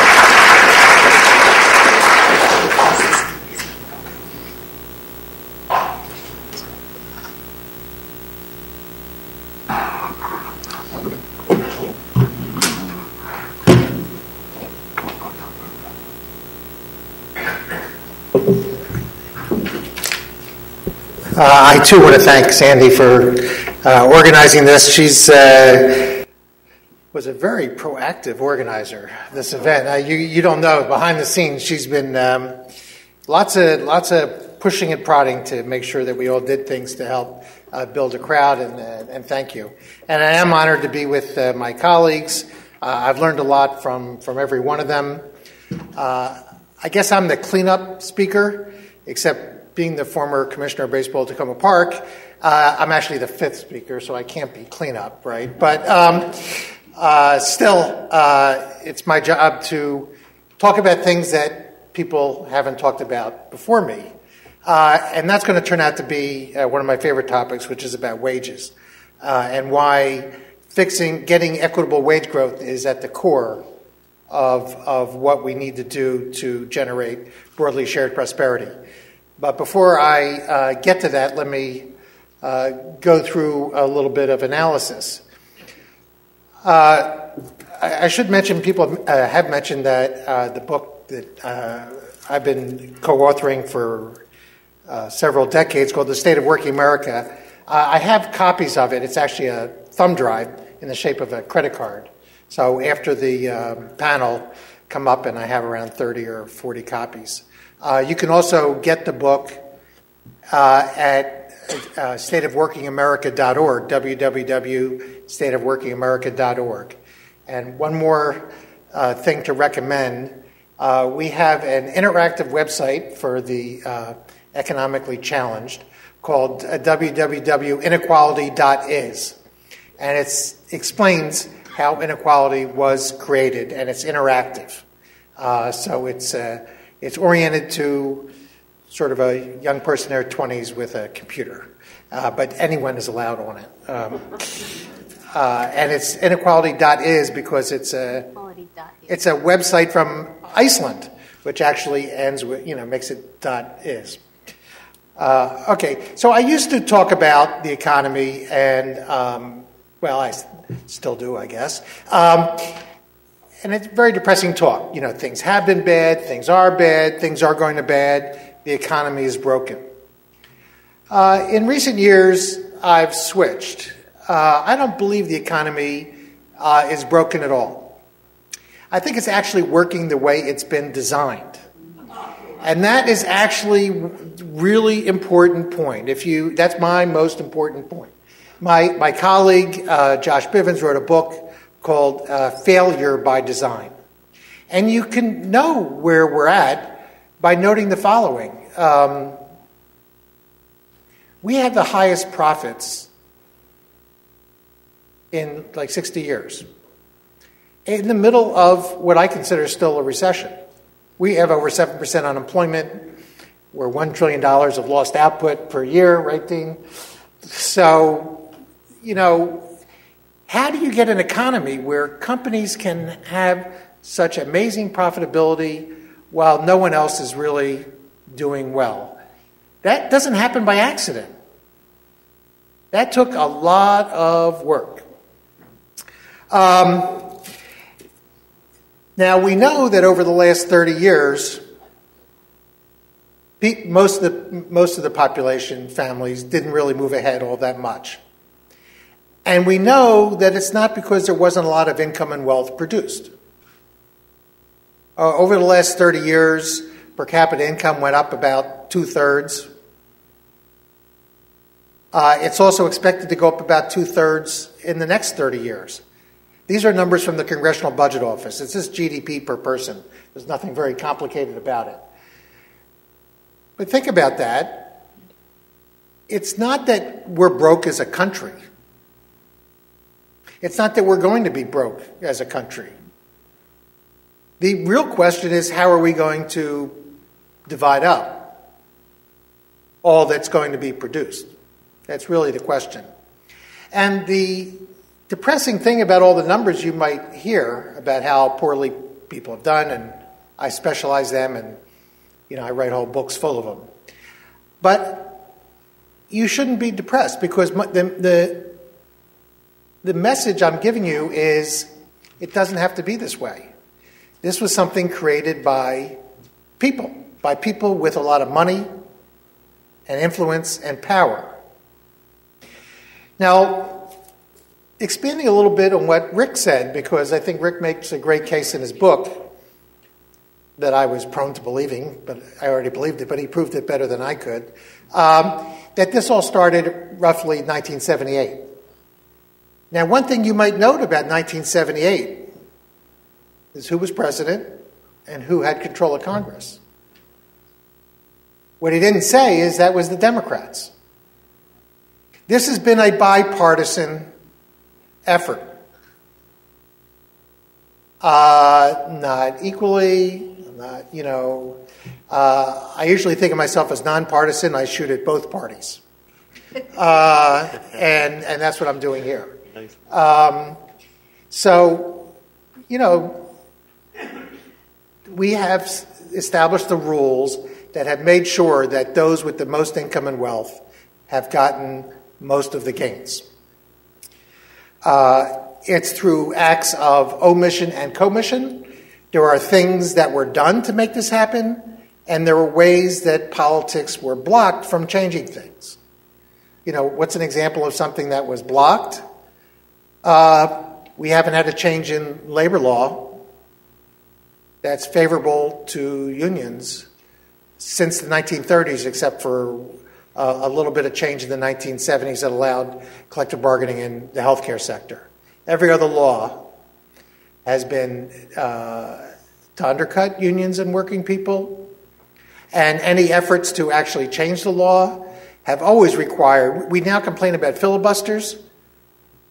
I mean, there's two types of laws that have always been filibustered. Things about race and things about unions. It's always taken 60 votes to try to get anything done when it comes to something which is a business versus labor thing. So that's acts of omission, things we didn't do, like we didn't get to raise the minimum wage enough. And then there's acts of commission, like financial deregulation, globalization, many other things. So let me, how are we going to address all this? Let me go over some of the ways that are frequently talked about and tell you why they are at best partial. Okay, so let's start with the president. The president has given some really great speeches about inequality recently. Everything he says about the past is right. He talks about how it happened. Some of it he even quotes my own work. God bless him. What are we going to do about it, though? Well, the president believes we have pillars of growth. We need to have infrastructure investment, we need to have R&D, and we need education. And we might need a little bit higher minimum wage.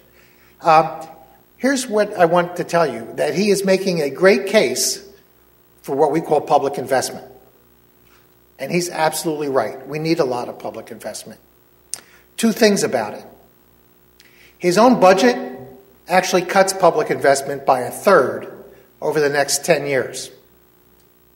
As a share of GDP, public investment out of what's called domestic discretionary spending, which half of it is public investment, will go down from what it is now to 10 years from now. So his budget doesn't actually match his speeches. But secondly, public investment is good because it fuels growth. But we've also heard that fueling growth is insufficient to actually make sure that most people benefit from the growth, right? We can have higher productivity, more outputs of goods and services per hour worked, but the typical worker has not seen gains anywhere near commensurate with productivity. Rick gave you some of those kinds of numbers. So he's not really dealing with some of the fundamentals. He does deal with education, and I'm going to talk a little bit about why education is, at best, a partial response to growing inequality. So I think he's pretty inadequate, and one of the things that last thing I'd say about President Obama and his administration is the failure to actually think about wages. If you want to rebuild the middle class, I mean, what middle class? There's no economics definition. You can go to all the grad school you want in economics. You will not learn a definition for the middle class. But the middle class is essentially, most people in this country consider themselves middle class. Very few people think of themselves as poor, and very few people think of themselves as rich. Middle class is essentially those families, at least before they're retired, that depend almost entirely on their wage income. Their wages and benefits is basically what they have to live on. They don't get a lot of government support because they're not poor. They don't earn a lot of capital gains, dividends, and interest because they don't have great wealth. So most middle class is essentially about how many people who want to work get to work, how many hours they get to work, and what do they get paid, and what benefits they get on the job. So if you really want to deal with the middle class, you're dealing about wages and benefits. Okay, President is AWOL on that. Okay, other people, your typical liberal economist wants to deal with inequality through what's called taxes and transfers. That is, let's make the tax system more progressive. So maybe we try to reduce taxes on the middle class, we eliminate taxes on the poor, and we raise taxes on the rich. So that makes for less inequality. It's good stuff. Transfers is let's shovel some money to people who really need it. It could be everything, but you think about it as money, food stamps, earned income tax credit, or that's part of the tax thing, but it's also a transfer thing. Women, nutrition, just all sorts of things like that. So the reason why economists like that, and I'm not one of those economists, I like that, but I think it's very limiting, is that if you have every year wages not growing for the middle class and wage inequality growing every year, it would require that the tax and transfer system become more progressive every year just to offset it. That can't happen. I mean, it's not going to happen politically. And I don't think it's a realistic thing. So that's not to say we shouldn't do that. It's just to say, was that for me? I'm just getting going.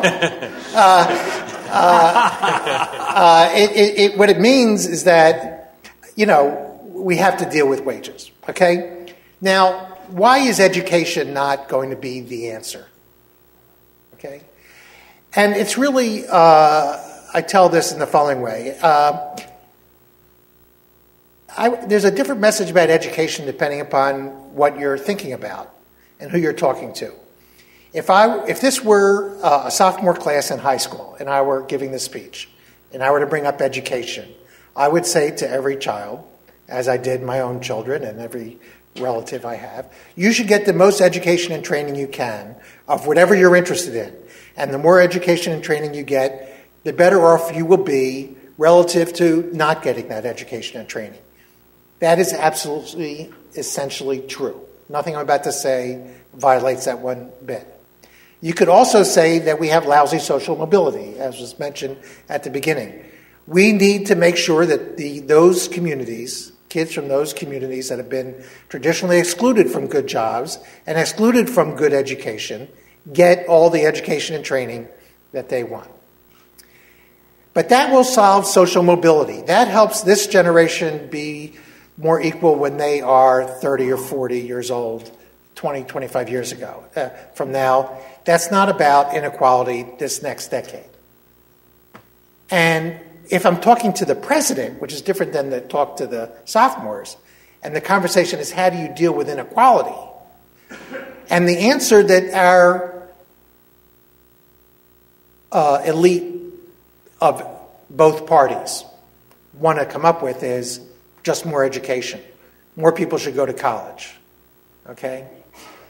And I'm for everybody going to college, coming out with very little debt, and I think they will be healthier, happier, better citizens.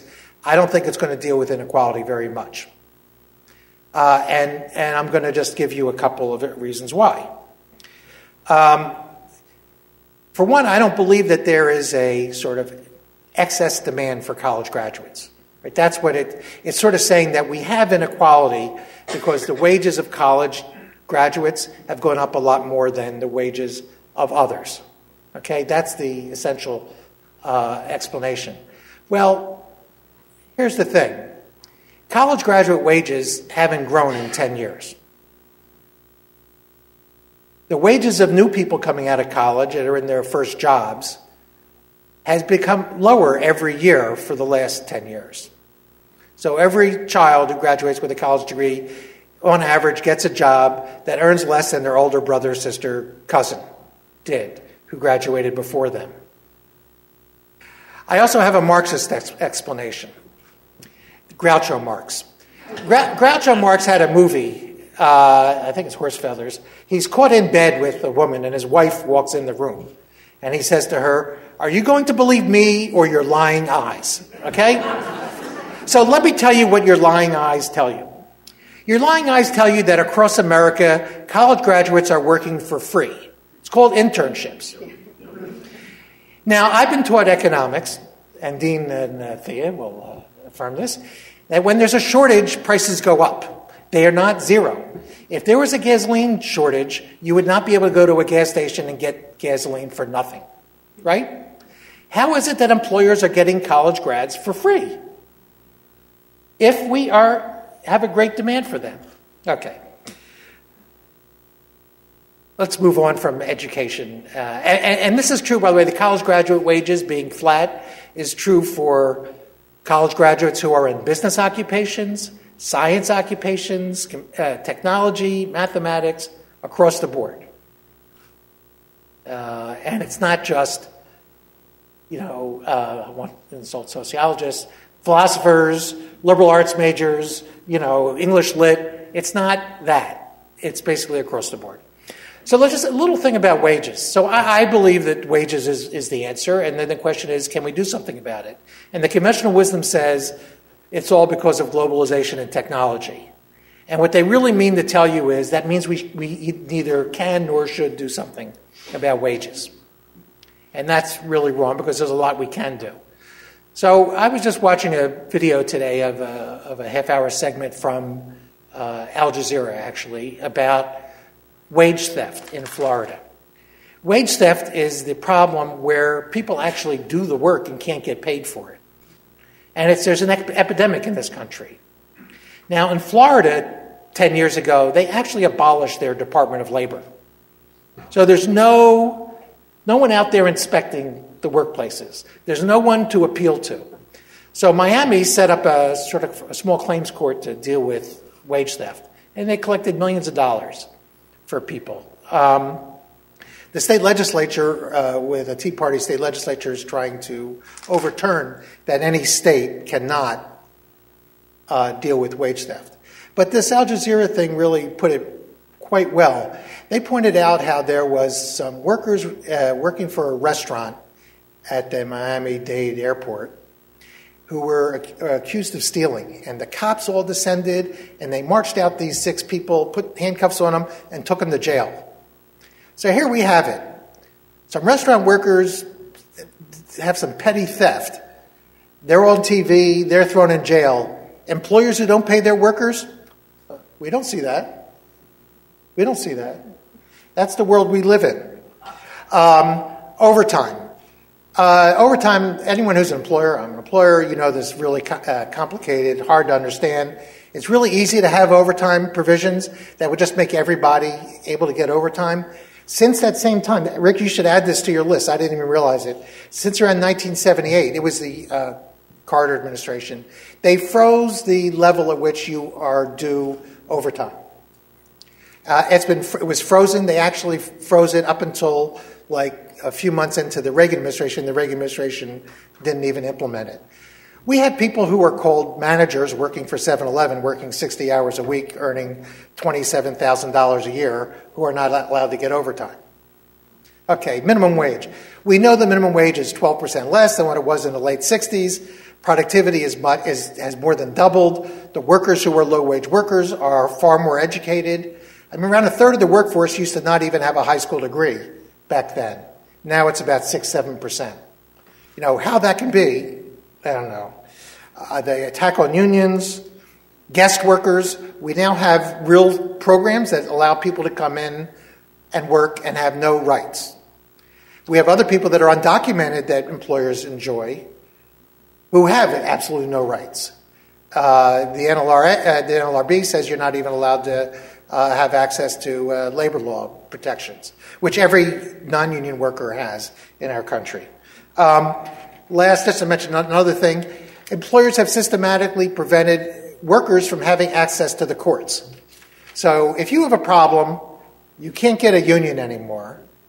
You can't get to the courts. You've signed an agreement about arbitration, or there's a law that limits your access. So you basically have to rely on the government having set some kind of standards. And they mostly have rolling back those standards and preventing them.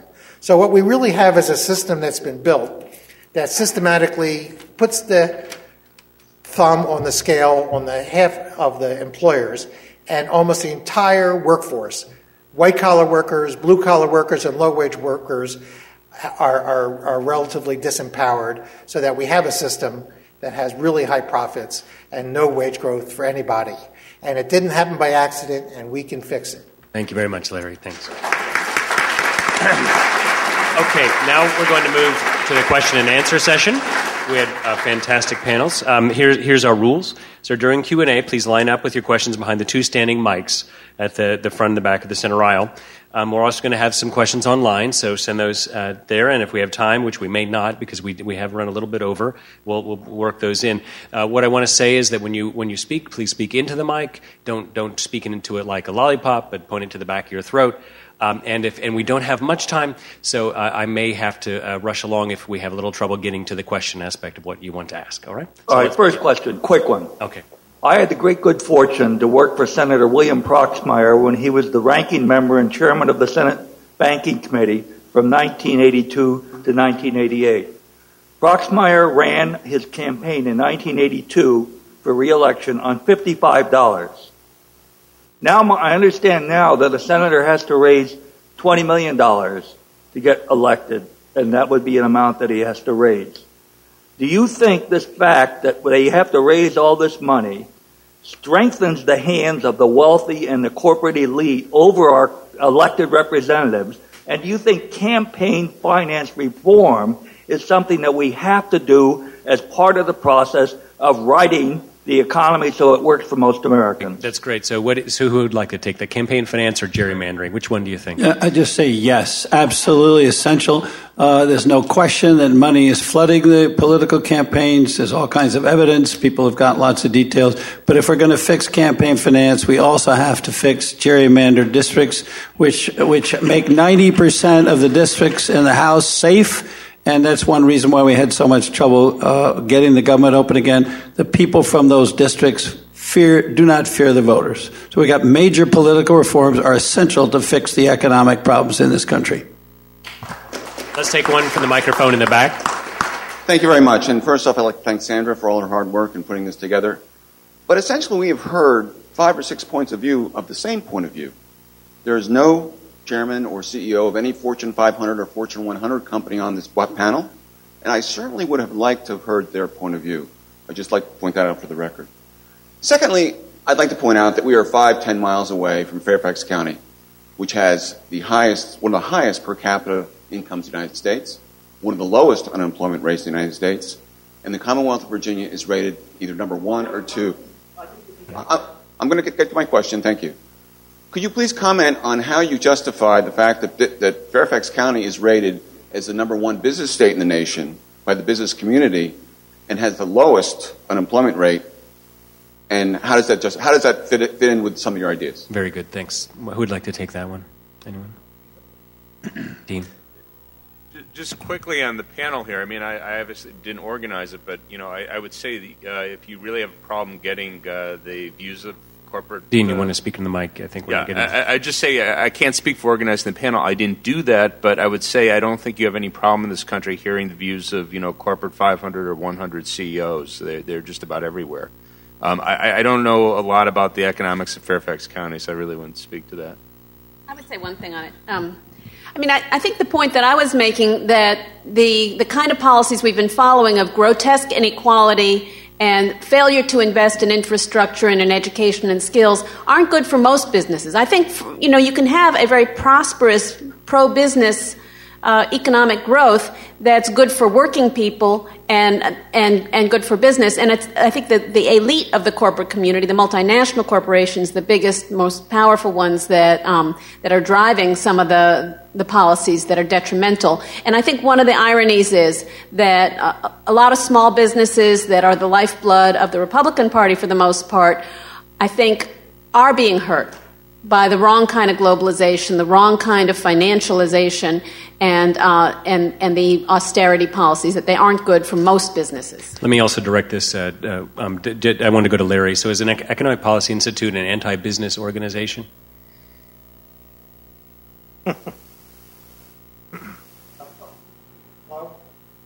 Is it? Give it a minute. Get a mic. No. Speak right into it. No. Grab the. Give him the blue mic. Give him the blue mic. I'll say something. I don't know a lot about that. First of all, I think if you want to know the views of the corporate CEOs, turn on the TV. But secondly, Montgomery County, Maryland, will have something rivaling Fairfax, and we're in heavily government employment, and especially I think what's been enriching the suburbs has been the privatization of government and the contractors who actually get paid more than government workers. Especially I think probably on the Virginia side is probably a lot of defense contractors. So,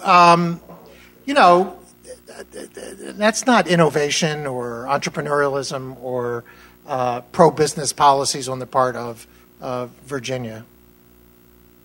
Quickly, we're not gratuitously beating up on the media here. I mean, most of you probably heard the organization Fix the Debt. They probably represent fewer people than are in this room, but their views are in the Washington Post every single damn day. Why are we talking about the deficit? It is not a problem. It's only a problem for people who don't understand economics.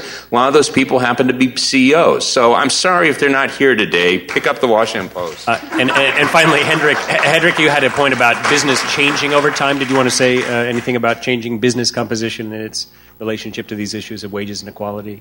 Anything about this?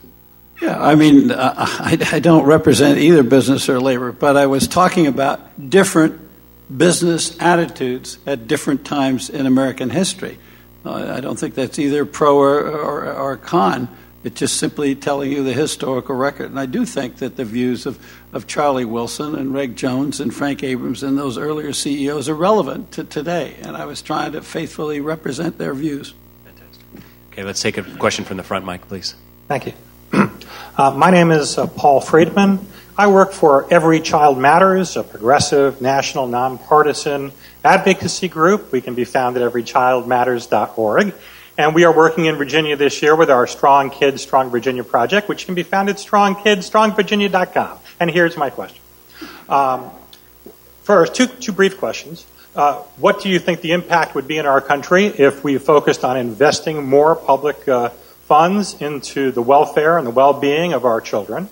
And two, on a broader level, we have corporate America right now working very hard to repatriate an enormous amount of money earned from the workers they have taken abroad.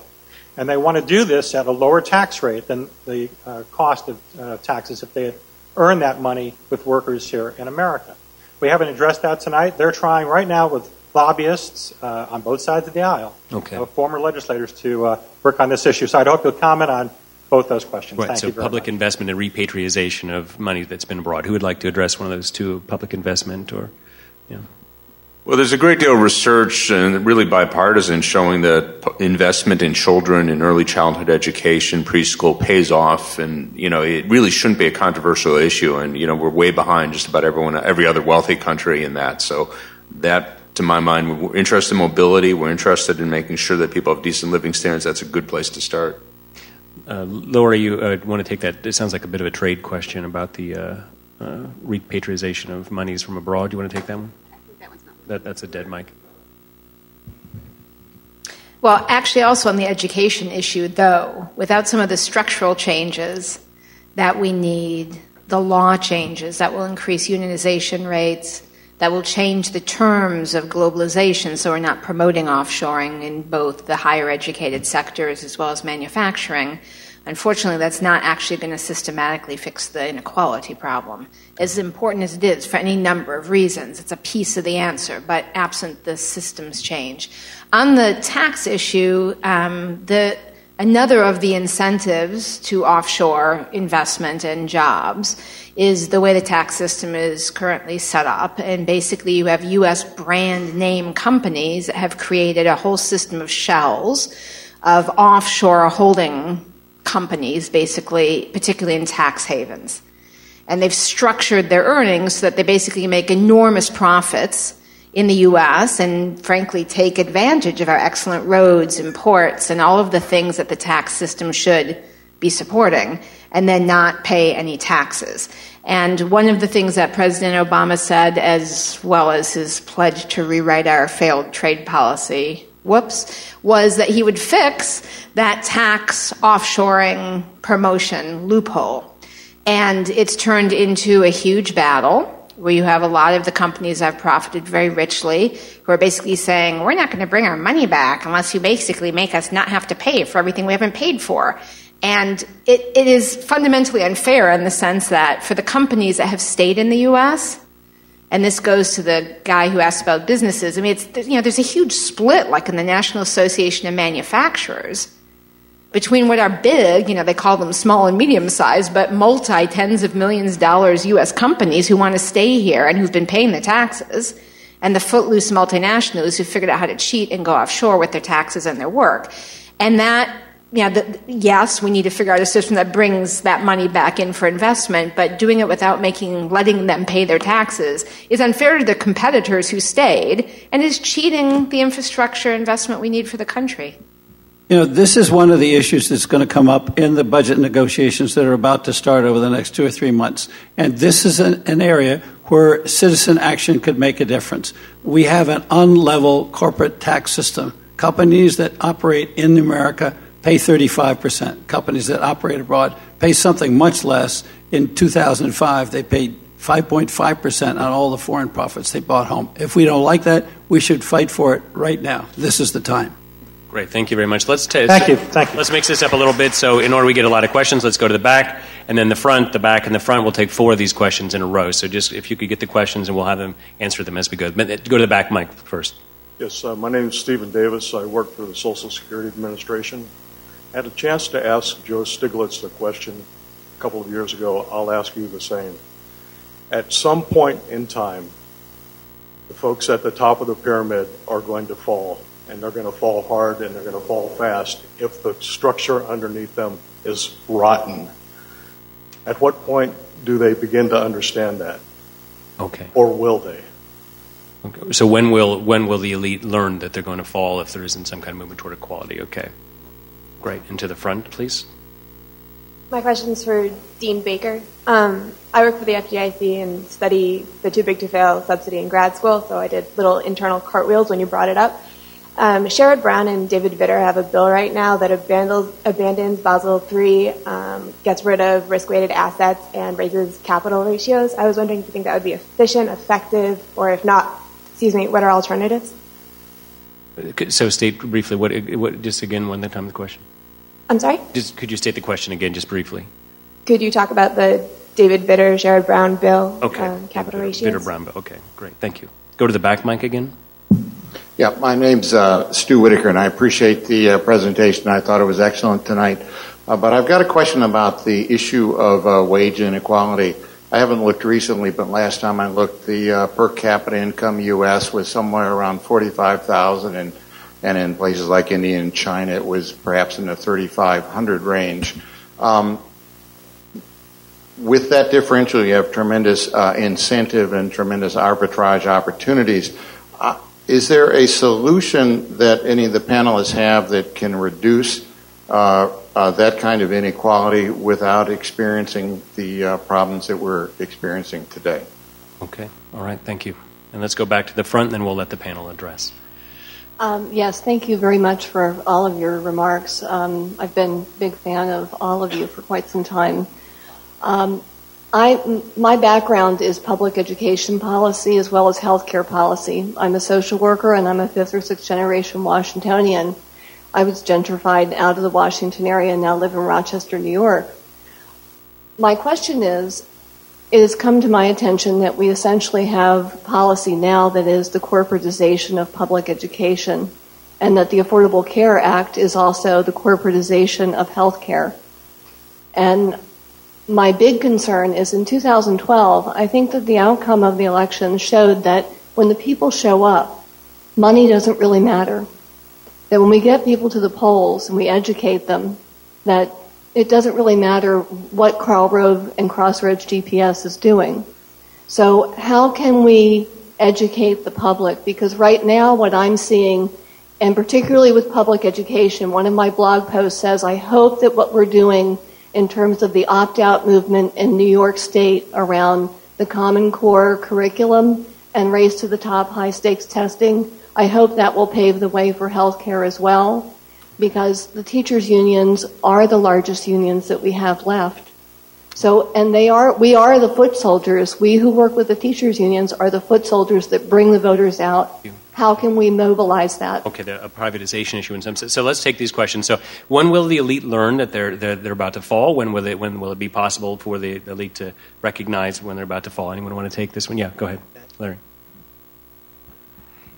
This is the topic, and Joe Stiglitz probably gave you a different answer than I'm going to give. And it's the issue of whether rising inequality hurts growth or not.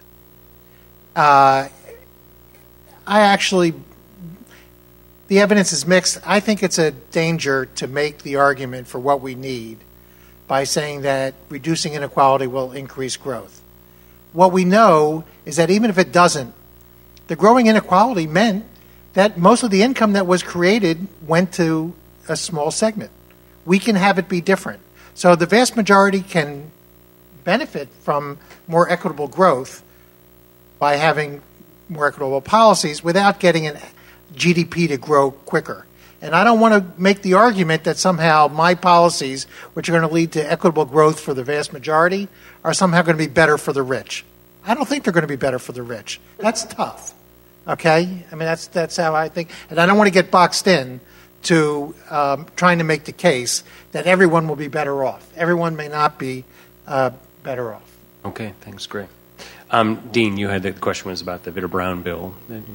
Yeah, Brown-Vitter, the basic idea is here that for large banks, you would have higher capital requirements would be a disadvantage them relative to smaller banks. The idea would be that would offset this too big to fail rule. I'm not terribly confident of being able to enforce that. Lehman ostensibly had very good capital ratios at the time it collapsed. That requires very good regulation. I'm sorry to be critical of regulators, but I know they work hard, and most of them are very honest. But the point is, or my point would be that the banks have enormous influence over the regulatory agencies, and I really think you have to kind of regulate them with my baseball bat. And Brown-Vitter would be better than nothing, but I would hate to see that as a substitute for measures that say break up the large banks. I just don't see a good argument not to do that.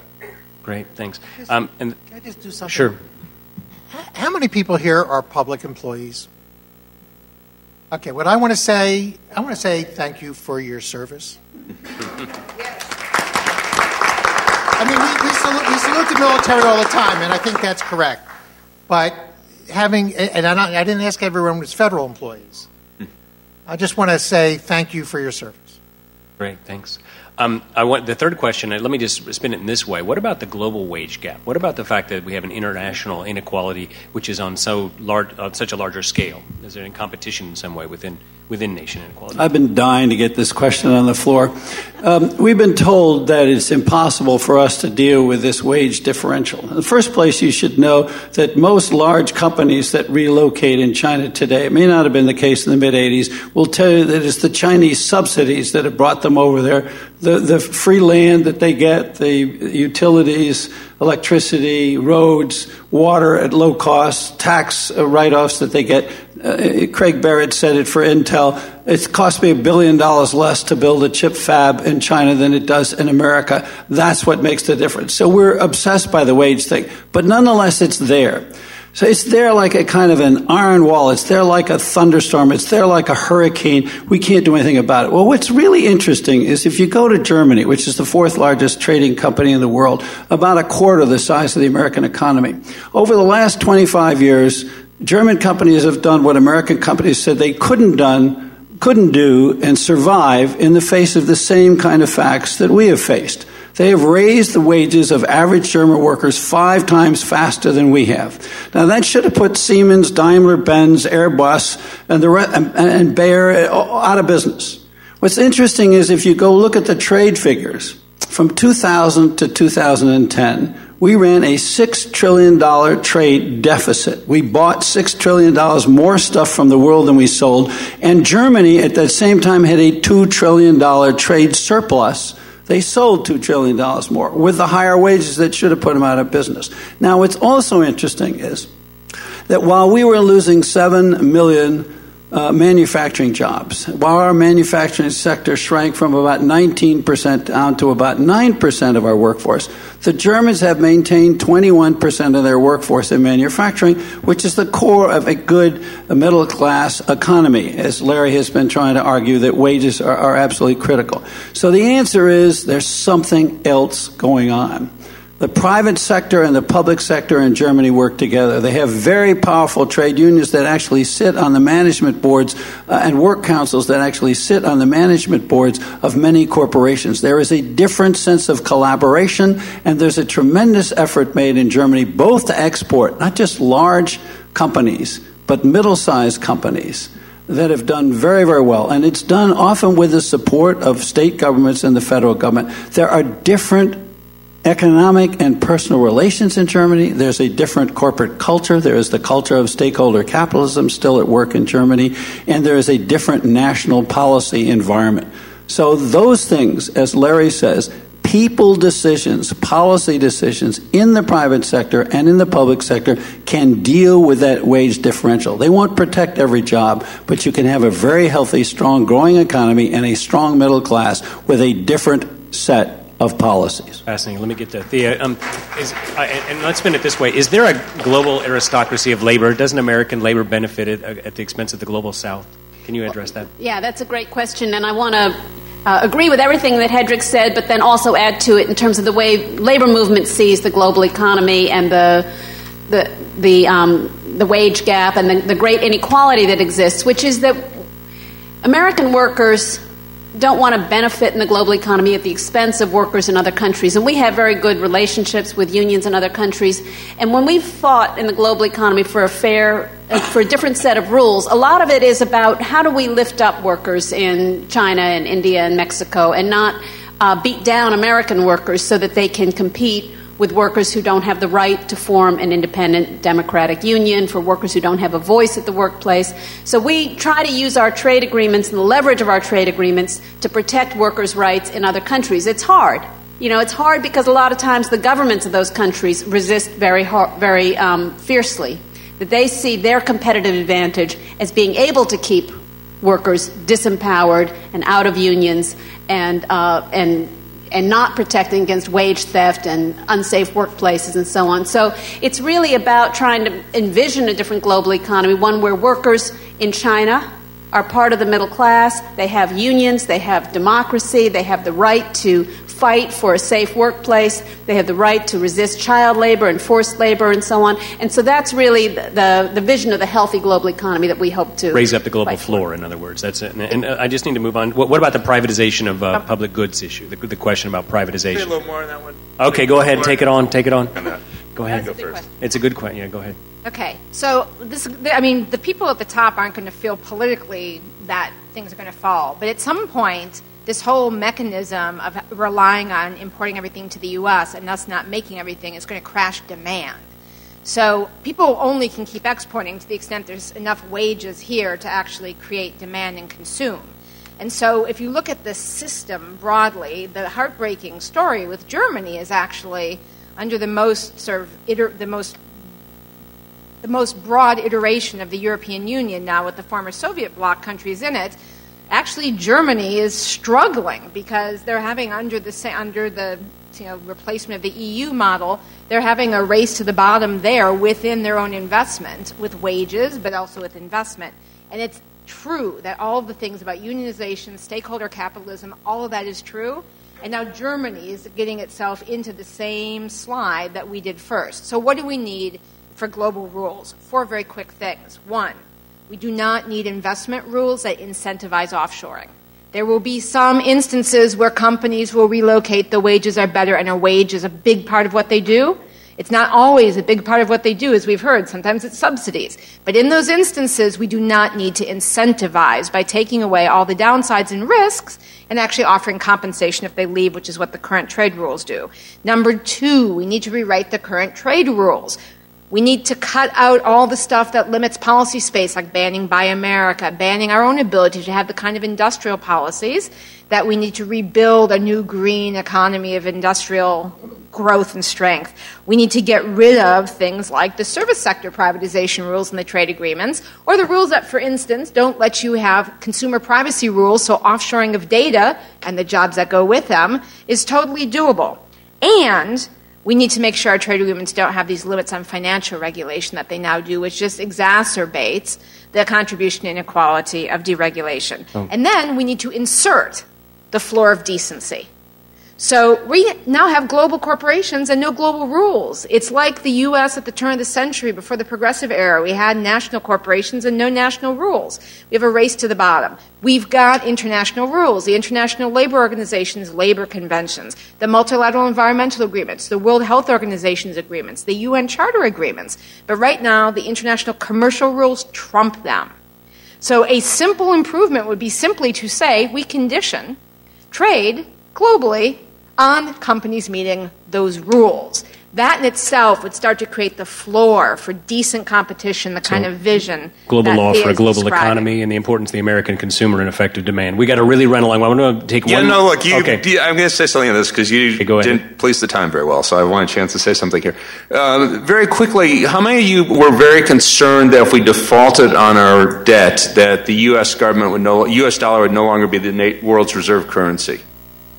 That got wide publicity in the media. Well, we should have all been applauding the idea it wouldn't be the reserve currency because, and this is textbook economics, this is what all those MIT and Harvard economists teach in their intro classes, the way in which you address a trade imbalance is the country that has a deficit, the currency falls. We should all want the dollar to fall. That would create millions of manufacturing jobs. All the media was telling us we should be really scared. The dollar might fall. We should be really scared. Something that will create jobs might happen. We have the world turned on its head by these people's own teachings. I think that shows the corruption of, basically economic debate in this country.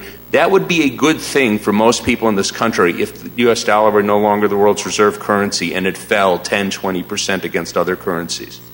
Well, okay, so we're really out of time, and a lot of the questions, I'm afraid, are going to have to be deflected to the informal time after you can approach folks. We're going to take one more question, and we're going to get to privatization. It's in the back. The gentleman in the back was first.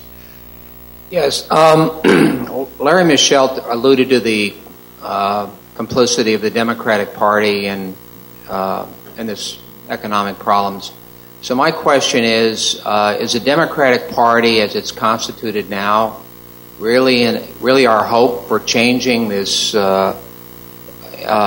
incoherent and dysfunctional economic system, or are we Americans going to need a new political party similar to what the Greeks, the Spanish, the Europeans are going through with their economic crisis? Great question. Third parties. I don't think we need another party. I think we need to go back to the mass movements that we had in the 60s and the 70s on issues that matter to us, on issues of trade, on issues of the minimum wage, on issues of relieving the 10 or 12 million people trapped in underwater homes. I mean, I think Larry's right. The Democratic Party has been part of it just as well as the Republican Party has. Not as much, but it's been part of it. And it's only going to be citizen pressure that's going to cause politicians of either party to change. It's got to come from us. It's got to come from below. Yeah, I'd strongly agree with that. I mean, there's not that much. I mean, there is an institutional structure in the Democratic Party, but there's all sorts of different people in the party. So you have the Robert Rubin Democrats, who I'd have to say are largely on the other side. We also have some very progressive Democrats, an Elizabeth Warren, a Sherrod Brown. I mean, we could point to those, but unfortunately the Robert Rubin Democrats are clearly winning out. Who else wants to take that? That's a great closing question. Larry? Well, I just say that the issue, and I think Rick Smith raised it, and as an economist I'm not knowledgeable to say how to fix it, but we do have an enormous problem of the power of money in politics. And we have to address that. And it's not going to be fixed by forming a new party. Essentially, there are the mechanisms by which people can organize within either party. And that's what has to happen. And we have to find some way to blunt the power of money in politics. All right, thank you very much. Okay, let's have a round of applause for our panel. Fantastic, I think. Hand it over to Sandra Klassen.